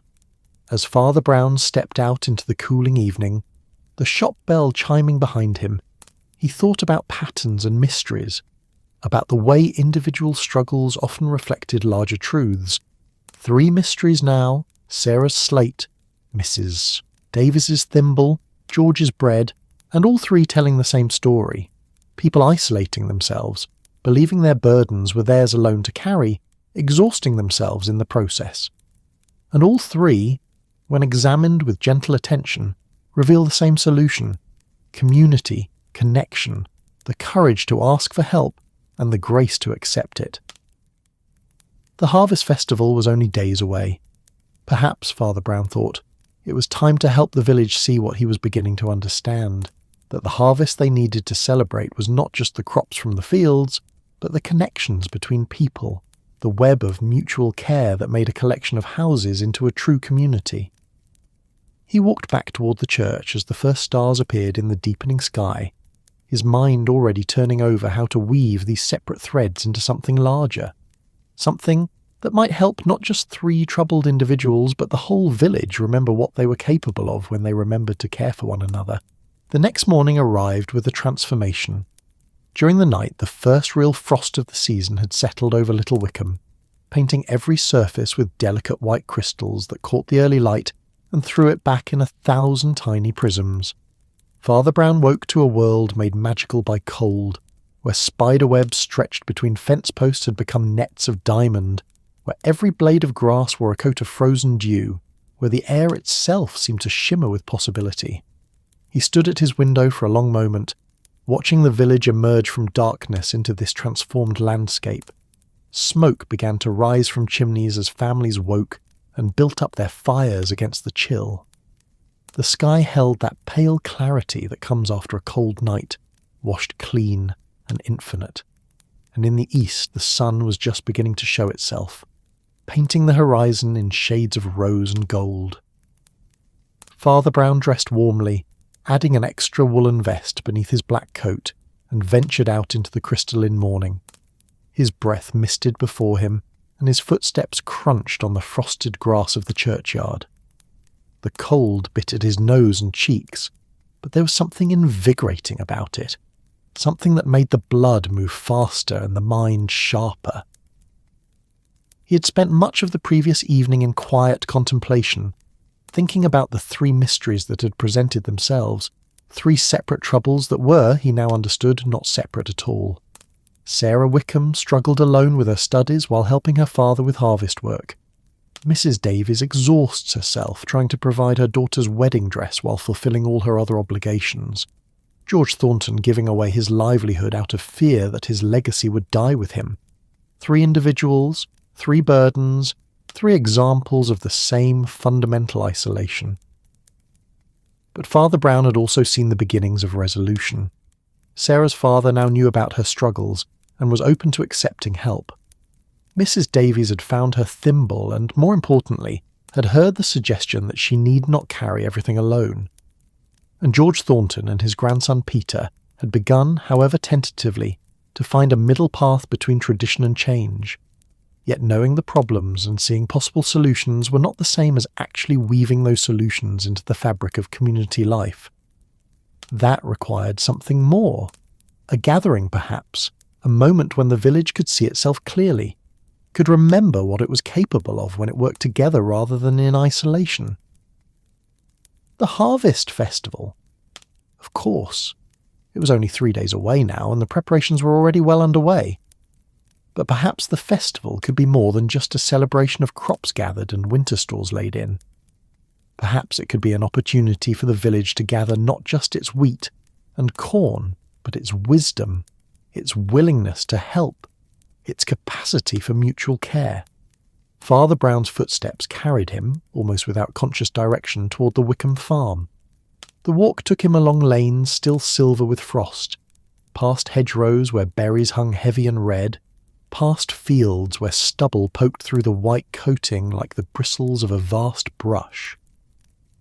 The world was quiet except for the sound of his own breathing and the occasional call of a crow, harsh and clear in the cold air. The farm came into view as he crested a small rise, and Father Brown paused to take in the scene. The farmhouse chimney sent up a steady stream of smoke, and in the yard he could see Robert Wickham already at work, breaking ice on the water trough for the animals. The man moved with the steady, methodical patience of someone who had performed these tasks every winter morning for years, who knew exactly what needed doing, and did it without complaint or fanfare. Father Brown approached the gate and called out a greeting. Wickham looked up, surprise evident on his weathered face, then set down the wooden mallet he'd been using and came to meet the priest. "Father Brown," Wickham said, his breath misting in the cold air. "You're out early." "Nothing wrong, I hope?" "Nothing wrong at all," Father Brown assured him. "I came to ask you something, actually." "About the Harvest Festival." Wickham's expression shifted to one of wariness. "I'm not much for festivals, Father. Too much work to be done here, and Sarah and I usually just—" "That's precisely what I wanted to speak with you about," Father Brown interrupted gently. "You mentioned the other day that Sarah has been falling behind in her studies because she's been helping you with the harvest work. I've been thinking about that, and I had an idea I wanted to run past you." Wickham waited, his hands thrust into his coat pockets against the cold. "There's a retired schoolmaster in the village," Father Brown continued. "Mr. Henderson. He lives just past the church, in that cottage with the blue door. He's been retired for 5 years now, and I think he misses teaching terribly, though he'd never say so directly. I was thinking that he might enjoy tutoring Sarah, helping her catch up with her arithmetic and reading, just an hour or two a few times a week." Wickham's jaw tightened, and Father Brown recognized the expression. Pride warring with practicality, the desire to handle things himself conflicting with the knowledge that help was needed. "I can't afford to pay a tutor, Father. The harvest has been decent, but not so good that we have money for extras." "I wasn't suggesting payment," Father Brown said, "at least not in the usual sense. But I was wondering, you'll have your harvest in soon, won't you? More potatoes and turnips than one household can use." "Aye, we always have surplus," Wickham admitted. "Usually sell some at market, store the rest for winter." "And Mr. Henderson's garden is too much for him to manage alone now," Father Brown continued. "His vegetables never amount to much, and he's too proud to accept charity, but not too proud to engage in a fair exchange. What if Sarah received tutoring in exchange for a share of your harvest?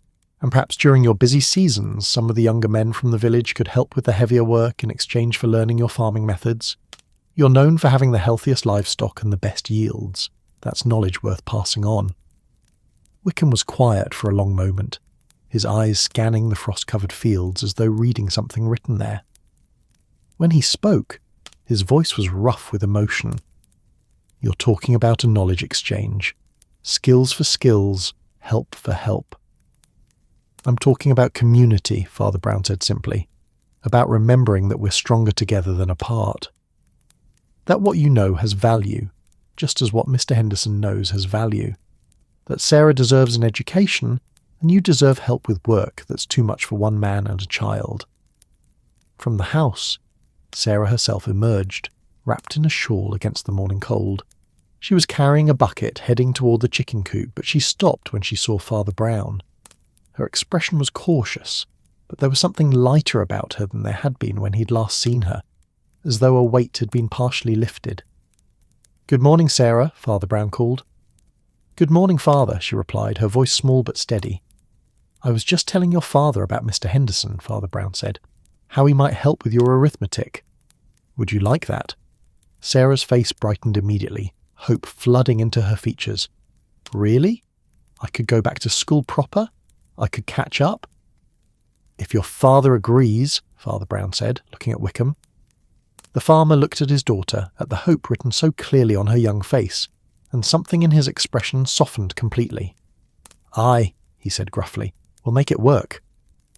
The knowledge exchange sounds fair, and Lord knows I could use help during planting season. Been trying to do everything myself for too long." Sarah let out a small sound of joy and rushed to her father, throwing her arms around him despite the bucket she still carried. Wickham hugged her back, his large hands gentle on her small shoulders, and over her head his eyes met Father Brown's with an expression of gratitude mixed with embarrassment at having needed help to see what was right in front of him. "I'll speak with Mr. Henderson today," Father Brown said, "and perhaps at the Harvest Festival gathering we could announce this knowledge exchange idea more broadly. There might be others in the village who could benefit from a similar arrangement." Wickham nodded, still holding his daughter. "Thank you, Father, for noticing, for caring enough to interfere." Father Brown smiled. "Interfering is rather my specialty, I'm afraid, though I prefer to think of it as paying attention." He left them there in the frost-bright morning and turned his steps toward the village centre. The sun had climbed higher now, and the frost was beginning to melt, releasing tiny drops of water that caught the light like falling stars. The world was warming, transitioning from the sharp clarity of early morning to the softer glow of day. His next destination was Mrs. Davies's cottage, and as he walked, Father Brown thought about how to approach the conversation he needed to have. The seamstress had found her thimble, yes, but finding a lost object was not the same as finding a solution to the larger problem of being overwhelmed by work taken on from love and pride. The cottage came into view, and Father Brown was pleased to see that the front door was closed today, suggesting that the frantic searching of yesterday had ceased. Smoke rose from the chimney, and through the windows he could see the flicker of lamplight. He knocked gently, and after a moment Mrs. Davies herself answered. She looked different this morning, still tired, certainly, but no longer frantic. Her hair was neatly pinned, her dress clean, and her hands steady as she held the door open. "Father Brown," she said, and there was warmth in her voice. "Come in, please. I was just making tea." The cottage's main room had been transformed. Not completely. There was still fabric everywhere, still projects in various stages of completion, but the chaos had been organised into something more manageable. The table had been cleared, the floor swept, the various piles sorted and stacked with purpose rather than panic. "You've been busy," Father Brown observed. Mrs. Davies poured tea into 2 mismatched cups, her movements efficient and practised. "I took your advice, Father. After you left yesterday, I sat down and made a list of everything that needed doing, and then I made another list of things that other people could do just as well as I could. And then..." She paused, a slight smile touching her lips. "And then I swallowed my pride and went to see Mrs. Fletcher." "And?" Father Brown prompted, accepting the cup of tea she offered, and she was delighted to help with the simpler festival costumes. Said she'd been wanting to contribute more but didn't want to step on my toes.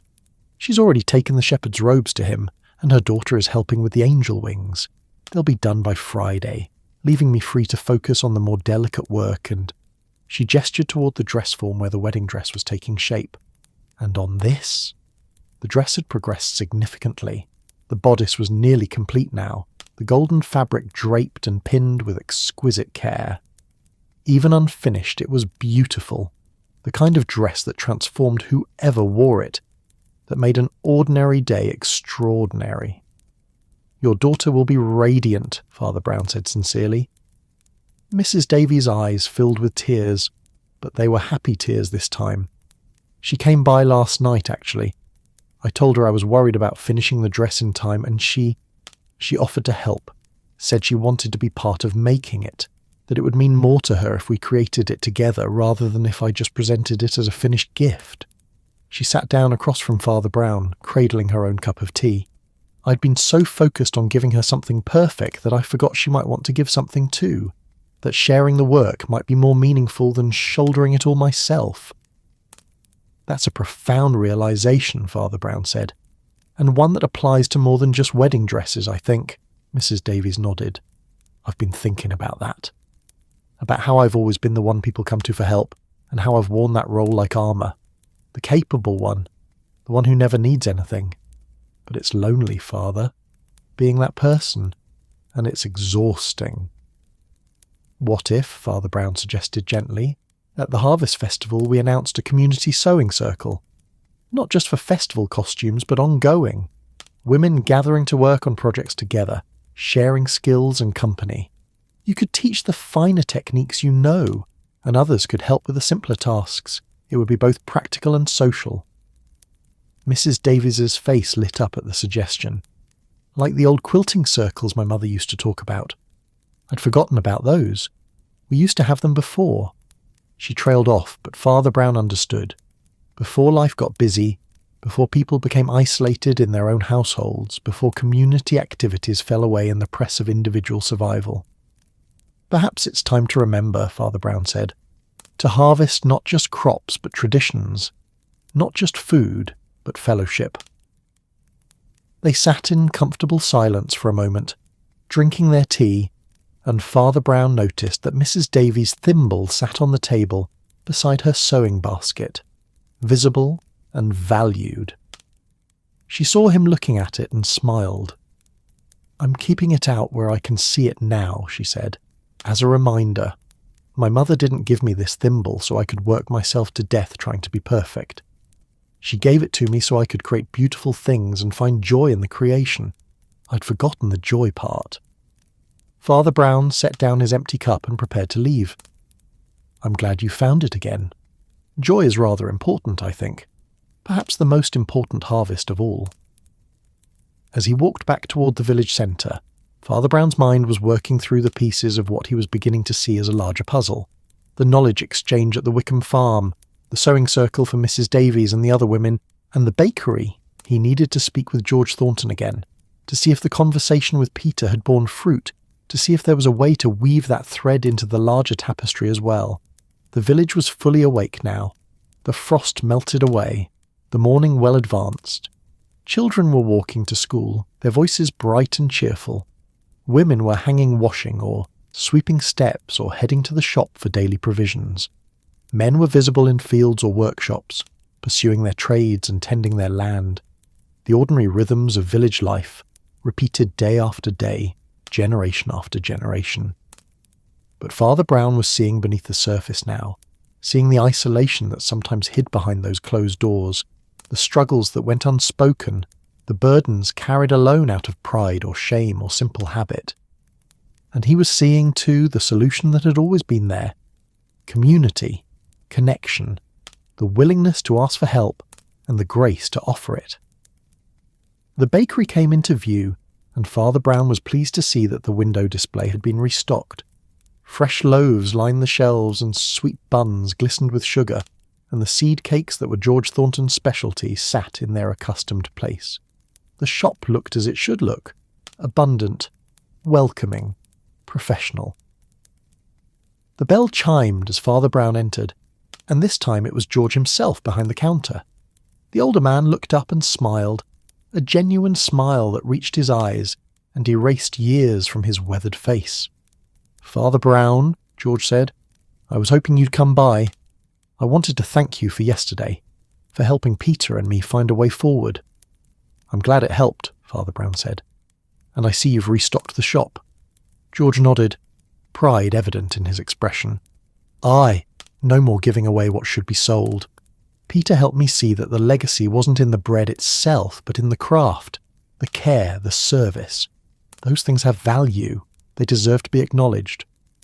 "Peter's gone to Birmingham then?" "Next week," George confirmed. "He'll work at the factory through the winter, learn about machinery and business, and he'll come back in the spring to help with the busy season. We're going to hire Mrs. Fletcher's grandson part-time to help when Peter's away. The boy's eager to learn, and it'll give me someone to teach even if Peter eventually decides the factory life suits him better." Father Brown could hear the acceptance in George's voice, the letting go of rigid expectations in favour of flexible hope. "That sounds like wisdom," he said. "It sounds like a compromise," George replied with a slight smile. "But I'm learning that compromise isn't the same as failure. It's just finding a way forward when the old path doesn't work anymore." "I'm organising something for the Harvest Festival," Father Brown said. "A community gathering where we might announce some new initiatives, a knowledge exchange programme, a sewing circle, perhaps other ideas as well. Would you and Peter be willing to speak about your arrangement? It might inspire others who are facing similar transitions." George considered this, then nodded slowly. "Aye, I think we could do that. Might help some other grandfather and grandson find their way through the same thicket Peter and I were lost in." As Father Brown left the bakery, his arms full of seed cake that George had insisted he take, he felt the pieces beginning to come together in his mind. 3 separate stories, 3 isolated struggles, 3 individuals finding their way from isolation to connection, and now the possibility of weaving those individual threads into something larger, something that might strengthen the whole community's fabric. The Harvest Festival was 3 days away, 3 days to spread the word, to gather the village, to create a space where people could see themselves not as isolated households, but as an interconnected web of mutual care and support. Father Brown walked back toward the church, the autumn sun warm on his face despite the lingering chill in the air. Above him, the sky stretched blue and infinite, and around him, the village hummed with life. Ordinary life, daily life, the small moments and quiet struggles that made up human existence. But there was nothing ordinary about it, really. Not when you paid attention. Not when you looked closely enough to see the connections, the patterns, the ways that individual stories intersected and informed one another. Not when you remembered that every person carried burdens that might be lighter if shared, that every household contained wisdom that might benefit others, that every life touched every other life, whether people realised it or not. The harvest that mattered most, Father Brown thought, was the harvest of understanding, the gathering of wisdom about how to live together, how to support one another, how to be a true community rather than just a collection of individuals who happen to live in proximity.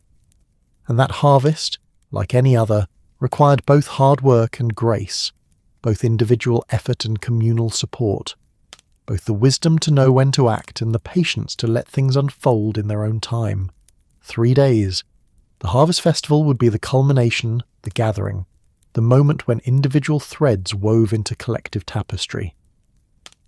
Father Brown could see it taking shape already, could feel it emerging like bread dough rising in warmth, slowly, inevitably, transforming into something nourishing and good.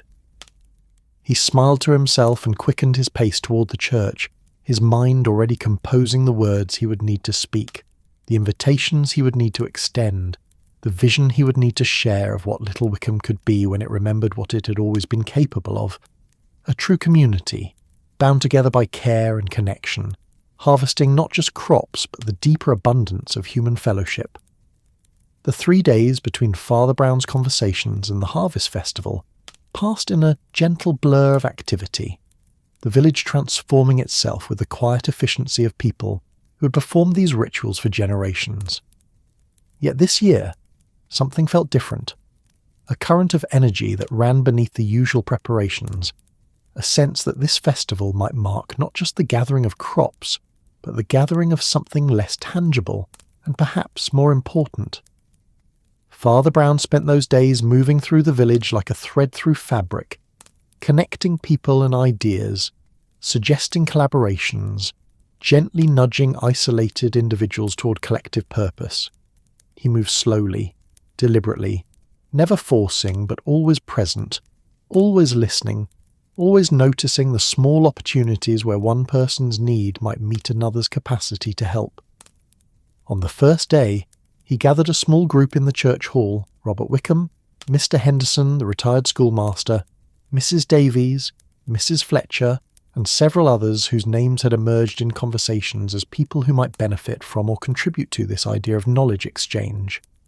The hall was cool, its stone walls holding the chill of autumn, but someone had lit a fire in the hearth, and the room gradually warmed as people arrived and settled into chairs arranged in a loose circle. Father Brown had learned long ago that the shape of a gathering mattered. Rose suggested hierarchy, an audience receiving wisdom from above. But a circle suggested equality, a conversation among peers, each person's contribution valued equally. So a circle it was, with himself as merely one point on its circumference, rather than a centre from which authority radiated. "Thank you all for coming," he began, his voice carrying that gentle authority that came not from position, but from genuine care. "I've asked you here because I've noticed something in recent weeks. Something that I suspect many of you have noticed too, even if you haven't spoken of it directly." He paused, letting the silence settle, giving people time to wonder and worry, and prepare themselves for whatever revelation was coming. "I've noticed," he continued, "that we've become very good at carrying our burdens alone, very practiced at suffering privately, very skilled at maintaining the appearance that everything is fine when, in fact, things are quite difficult. And I've been wondering why that is, when we live in a village full of people who care about one another, who would gladly help if only they knew help was needed." Robert Wickham shifted in his chair, his weathered hands gripping his knees. Mrs. Davies looked down at her lap, where her fingers worried at the hem of her dress. Mr. Henderson, a small man with white hair and sharp blue eyes, leaned forward with interest. "I'm not here to scold anyone," Father Brown said gently. "Pride is not a sin when it means taking satisfaction in work well done, but pride that prevents us from accepting help, that isolates us from community, that makes us believe we must handle everything ourselves, that kind of pride serves no one, least of all ourselves." Mrs. Fletcher, a practical woman in her 50s with hands reddened from laundry work, spoke up. "It's hard to ask for help, Father. It makes you feel like you failed somehow, like you should be stronger, more capable." "Yes," Father Brown agreed, "and yet, when someone asks us for help, we don't think they've failed. We feel honoured to be trusted, grateful to be useful. Why do we imagine others would judge us more harshly than we judge them?" The question sat in the air, unanswerable and profound. People glanced at one another, recognising the truth in it, seeing themselves reflected in their neighbours' faces. "I'd like to propose something," Father Brown said. "A formal structure for the informal help we've always given one another, but haven't always asked for or offered as freely as we might. A knowledge exchange where skills and assistance flow in multiple directions, where no one is only a giver or only a receiver." He outlined the idea simply. Robert Wickham would provide vegetables to Mr. Henderson in exchange for tutoring Sarah. Mrs. Davies would teach fine sewing techniques to younger women who would help with simpler projects. The Thornton Bakery would teach baking skills to who would surely value such skill. Her face lit up at the prospect of being useful again, of her husband's legacy continuing through others. He found the village shopkeeper's wife, who made the finest preserves in 3 parishes, and suggested she might teach her techniques to younger women who brought her surplus fruit in exchange. The economic benefit was obvious. Preserves that might otherwise spoil could be transformed into valuable goods. But more than that, the skill itself would be preserved, passed on, and made part of the community's collective knowledge. By evening, Father Brown's feet ached from walking, and his voice was hoarse from conversation, but his heart was light. The pattern was clear now. Everywhere he looked, he found people with knowledge to share and needs that others could meet. People isolated by assumption rather than necessity. People hungry for connection, who had simply forgotten how to reach for it. The third day dawned grey and cold, with clouds hanging low over the village and a wind that carried the promise of rain. But the weather did nothing to dampen the preparations, which had reached a fever pitch. The bonfire in the festival field had been built to impressive height, its wood stacked with engineering precision by Tom Cooper and several other young men who had made a competition of it. The church had been decorated with autumn bounty, sheaves of wheat flanking the altar, baskets of apples and pears arranged on every available surface, the smell of harvest filling the sacred space. In kitchens throughout the village, women were baking. Pies and cakes, breads and pastries, the air thick with cinnamon and sugar and the yeasty warmth of rising dough. George Thornton had contributed dozens of his seed cakes, and the bakery window displayed a special harvest loaf, braided and glazed, that would be blessed during the service and then shared among all who attended. Father Brown spent the morning in the church, preparing not just the space, but himself. The sermon he would deliver tomorrow was important, perhaps the most important he had given in his time at Little Wickham. It needed to speak to what he had observed, to articulate the pattern he had seen, to invite people into a vision of community that honoured both individual dignity and collective strength. He sat in a pew, his notebook open on his lap, but found himself staring at the decorations rather than writing. The wheat sheaves caught the grey light from the windows, their golden stalks seeming to glow even without direct sun.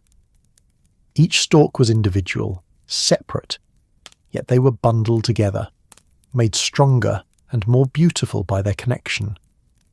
Alone, a single stalk of wheat was fragile, easily broken, but gathered together, bound with purpose, they became something that could bear weight, could endure.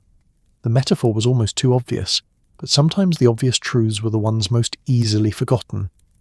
A sound at the church door made him look up. Sarah Wickham stood there, hesitant, her school slate tucked under one arm. She had grown in the few days since he'd last seen her, not physically, but in some interior way. She stood straighter, her eyes brighter, her whole bearing suggesting a burden lifted. "Father Brown," she said softly, "may I come in?" "Of course, Sarah," he replied, setting aside his notebook. "Come, sit with me." She walked down the aisle and slid into the pew beside him, setting her slate carefully on her lap. For a moment she said nothing, just sat there looking at the decorated altar, at the harvest abundance displayed there. "Mr. Henderson has been teaching me," she said finally, "every afternoon this week. He's very patient and he explains things in ways that make sense. I'm starting to understand the arithmetic problems that seemed impossible before." "I'm glad," Father Brown said sincerely. "But it's not just the arithmetic," Sarah continued, her voice thoughtful. "It's that someone cared enough to help. That my father asked for help instead of trying to manage everything alone. That Mr. Henderson wanted to teach me. It makes me feel," she struggled for words, "like I matter, like I'm not alone."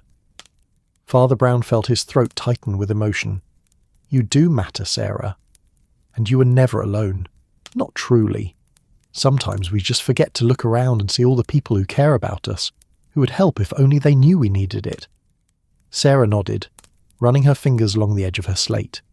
"I'm going to work very hard," she declared, "to learn everything Mr. Henderson can teach me.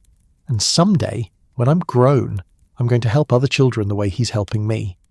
I'm going to remember what it felt like to struggle alone, and I'm going to make sure no one else has to feel that way. That," Father Brown said gently, "is the very best kind of harvest. Learning not just skills, but compassion. Gathering not just knowledge, but the wisdom to share it." They sat together in comfortable silence, child and priest, in a church decorated for harvest, in a village learning to remember what it had perhaps once known. That strength came not from isolation, but from connection, not from self-sufficiency, but from mutual care.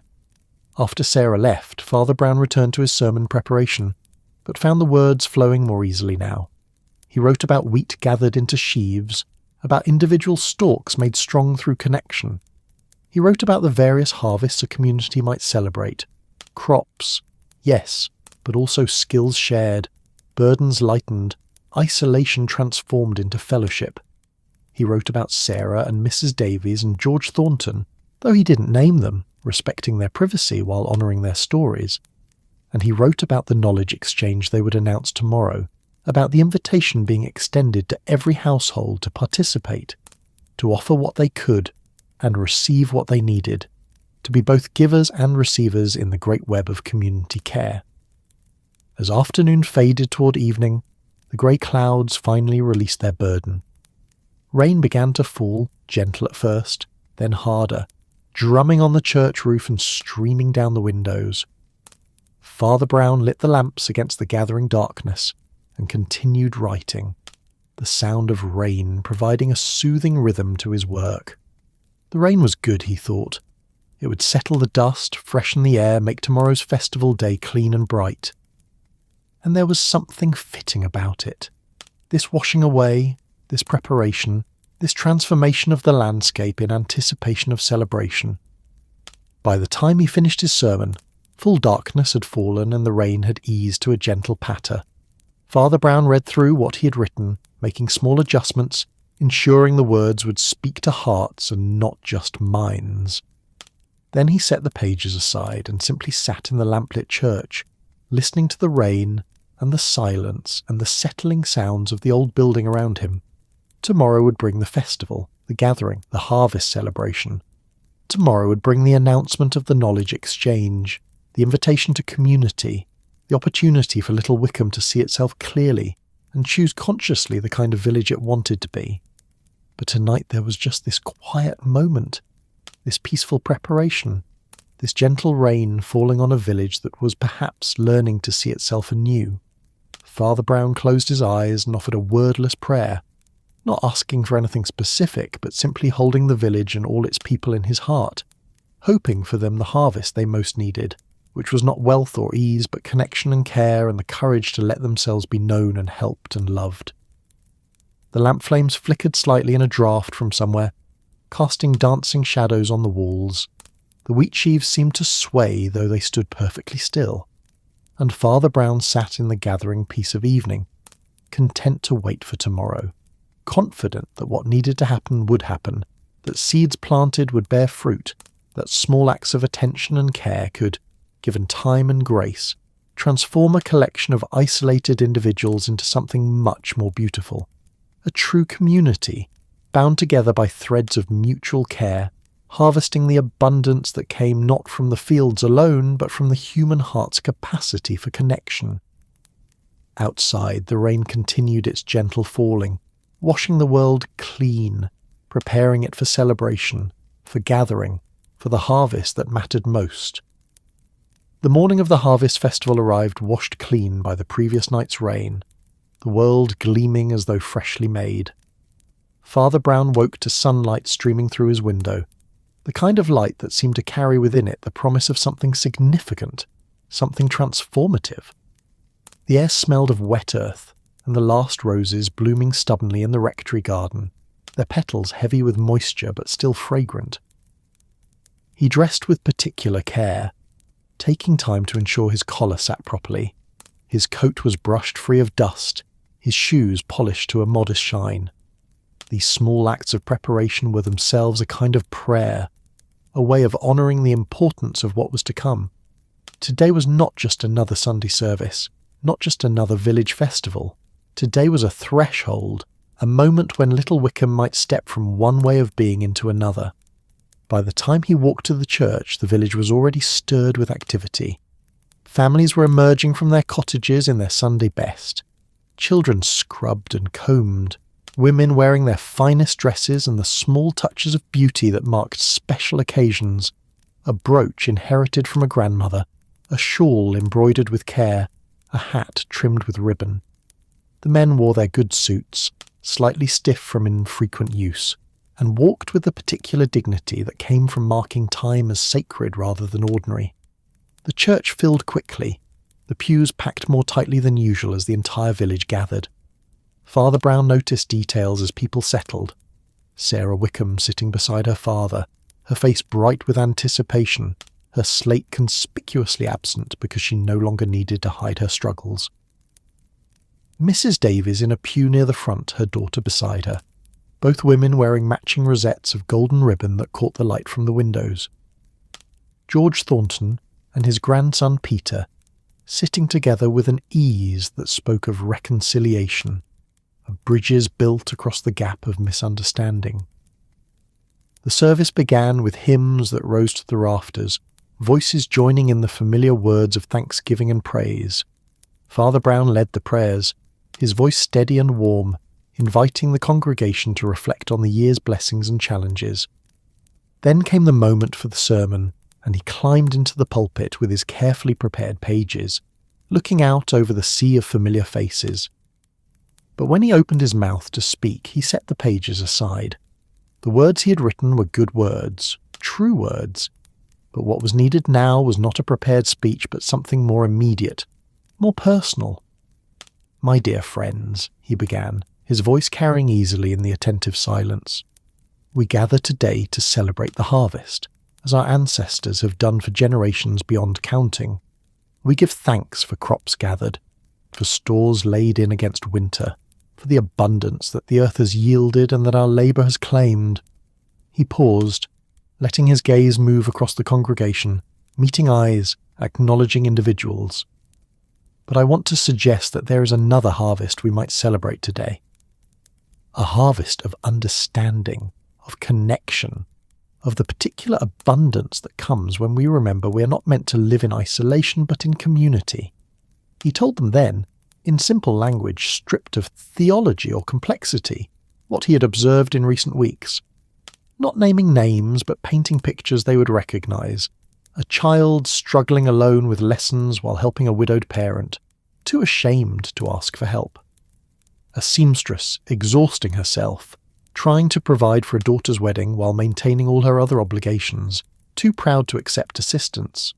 A baker giving away his livelihood out of fear that his legacy would die, too isolated to see other possibilities. These stories, Father Brown said gently, are not unusual.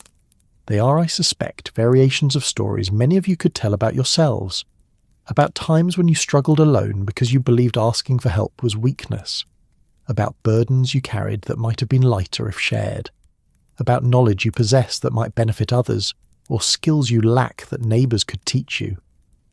The church was absolutely silent now, every person listening with the intensity of recognition, of seeing themselves reflected in these unnamed examples.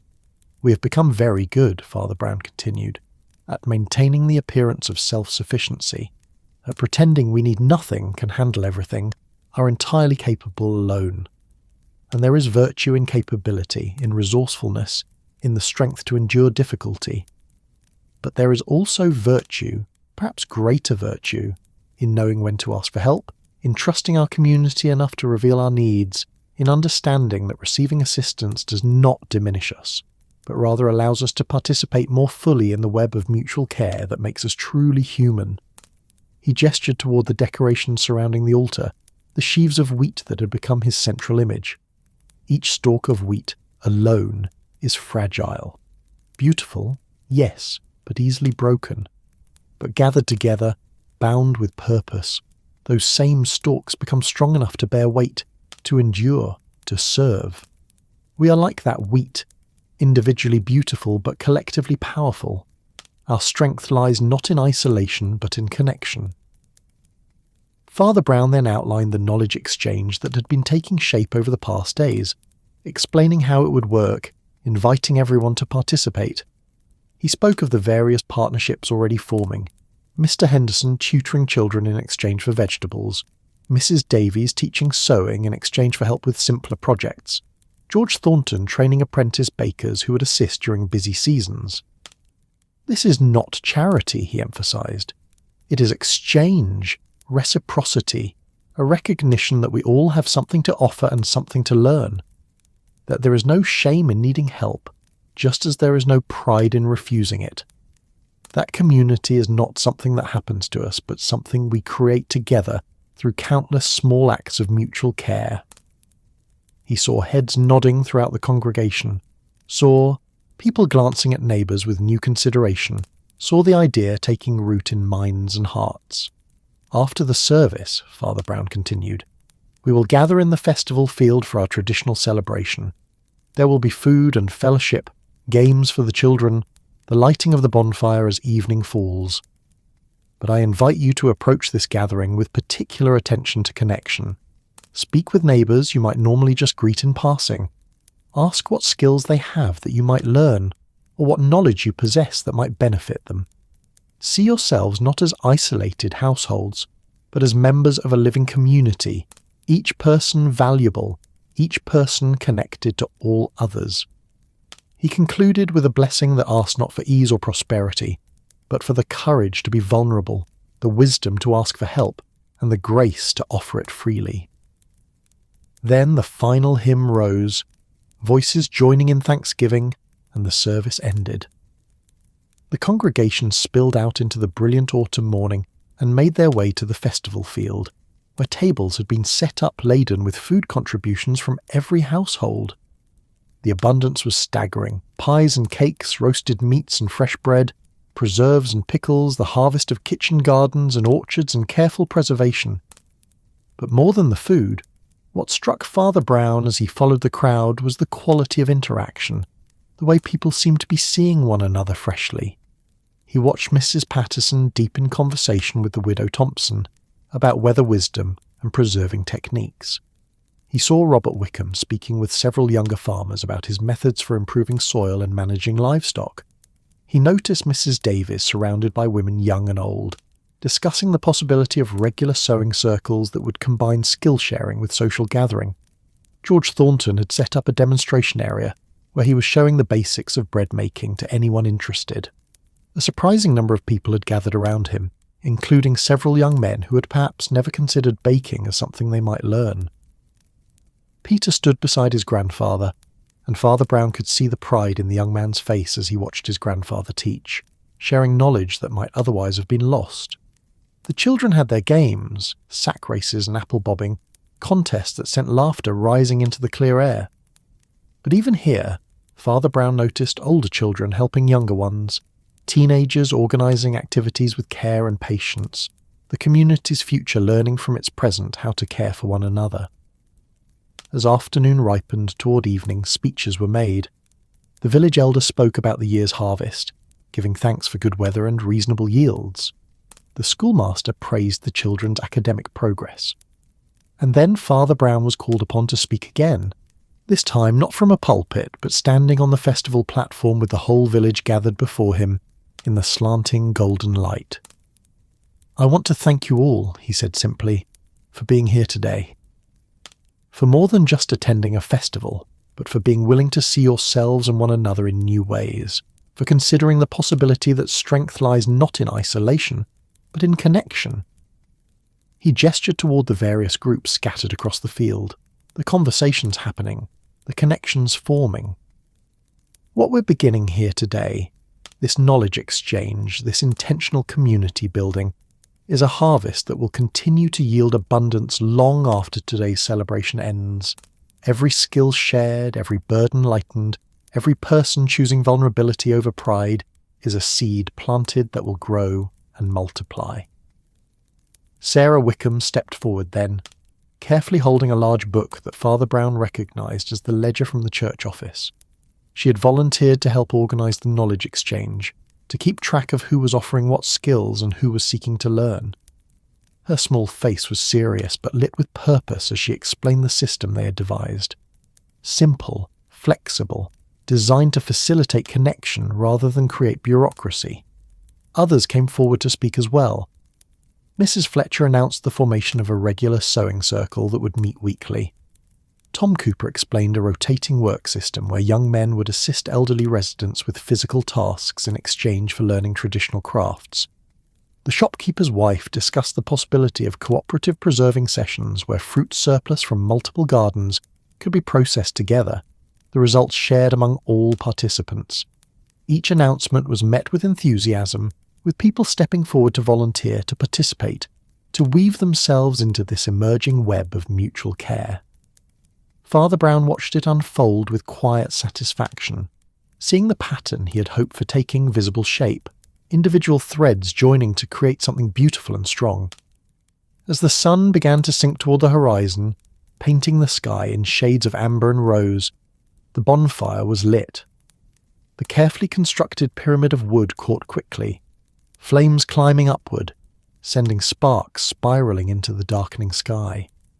The warmth of it reached outward in waves, and people gathered around it in a great circle, their faces lit by the dancing firelight.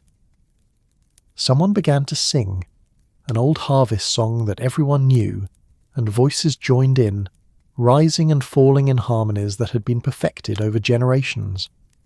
Father Brown stood at the edge of the circle, watching the faces illuminated by flame, seeing not isolated individuals but a community consciously choosing connection, deliberately building the bonds that would sustain them through the winter ahead and the seasons beyond.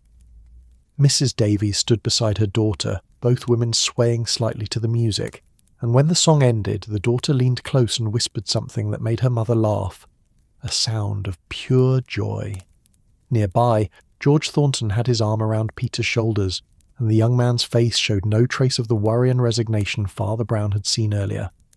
Whatever the future held, whether Peter stayed in Little Wickham or pursued opportunities in Birmingham, the fear and isolation had been replaced by understanding and mutual support. Robert Wickham stood with a group of other farmers, and Sarah was visible among the children, laughing as she chased a friend around the bonfire's outer edge. The widower's face had lost some of its perpetual tension, the burden of doing everything alone eased by the knowledge that help was available, that asking for it was not failure but wisdom. The evening deepened, the stars beginning to appear in the darkening sky. The bonfire crackled and roared, its warmth a blessing against the autumn chill. Conversations continued around the field. Quiet talks between individuals, larger discussions among groups, the constant hum of human connection, of community recognizing itself. Father Brown found himself standing near the food tables, which had been mostly cleared now, and Mrs. Patterson joined him, her round face glowing with contentment.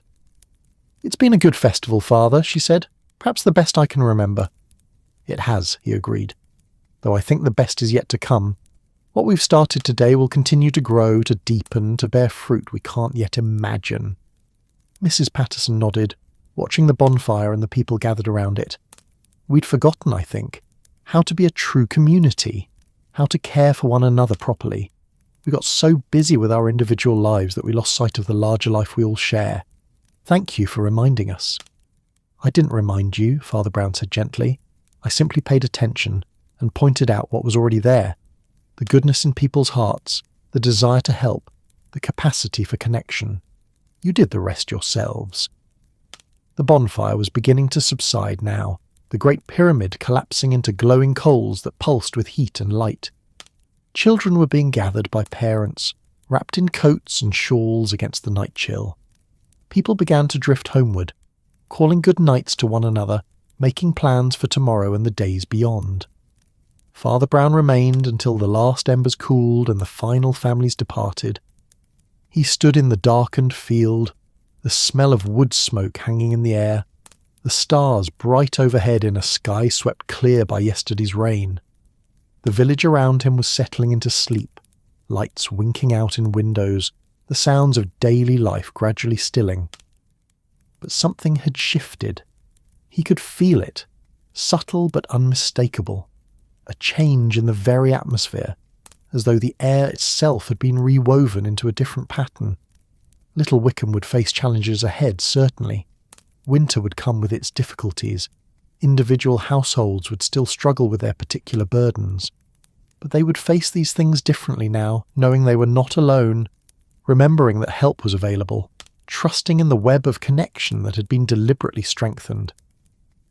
Father Brown walked slowly back to the rectory, his feet finding the familiar path even in darkness. He thought about the mysteries that had led to this moment. Sarah's abandoned slate, Mrs. Davies's lost thimble, George Thornton's empty basket. Small things, easily overlooked, but each one had been a thread, and following those threads with patient attention had revealed the larger pattern, the deeper truth, The harvest that mattered most was not crops but understanding. Not abundance measured in bushels, but abundance measured in connection, in care, in the willingness to be vulnerable and the grace to help. That harvest would sustain little Wickham through whatever seasons came, and would nourish the village in ways that bread alone never could. He entered the rectory and prepared for bed, his body tired from the long day but his spirit peaceful. Tomorrow will bring its own challenges and opportunities, but tonight there was simply satisfaction, gratitude, the quiet joy of having witnessed a community remember what it had always been capable of, gathering not just wheat but wisdom, harvesting not just crops but compassion, celebrating not just survival but the particular abundance that came from choosing, again and again, connection over isolation. Outside, the autumn night settled over Little Wickham, peaceful and complete. And in the morning the village would wake to continue the work of being a true community, of caring for one another, of remembering that the greatest harvest of all was simply this: human hearts willing to reach toward one another, across whatever distances fear or pride might create, and finding there not weakness, but the very source of strength. That's our story tonight. Are you drifting off under the misty skies of London, the moonlit streets of Kyoto, the desert quiet of Cairo, or the wave-kissed sands of Bora Bora? If this tale brought you calm, like the episode, and subscribe for more nights like this. Let the night cradle you. Let your dreams travel far. Sleep gently now, wherever you are in this wide and wondrous world.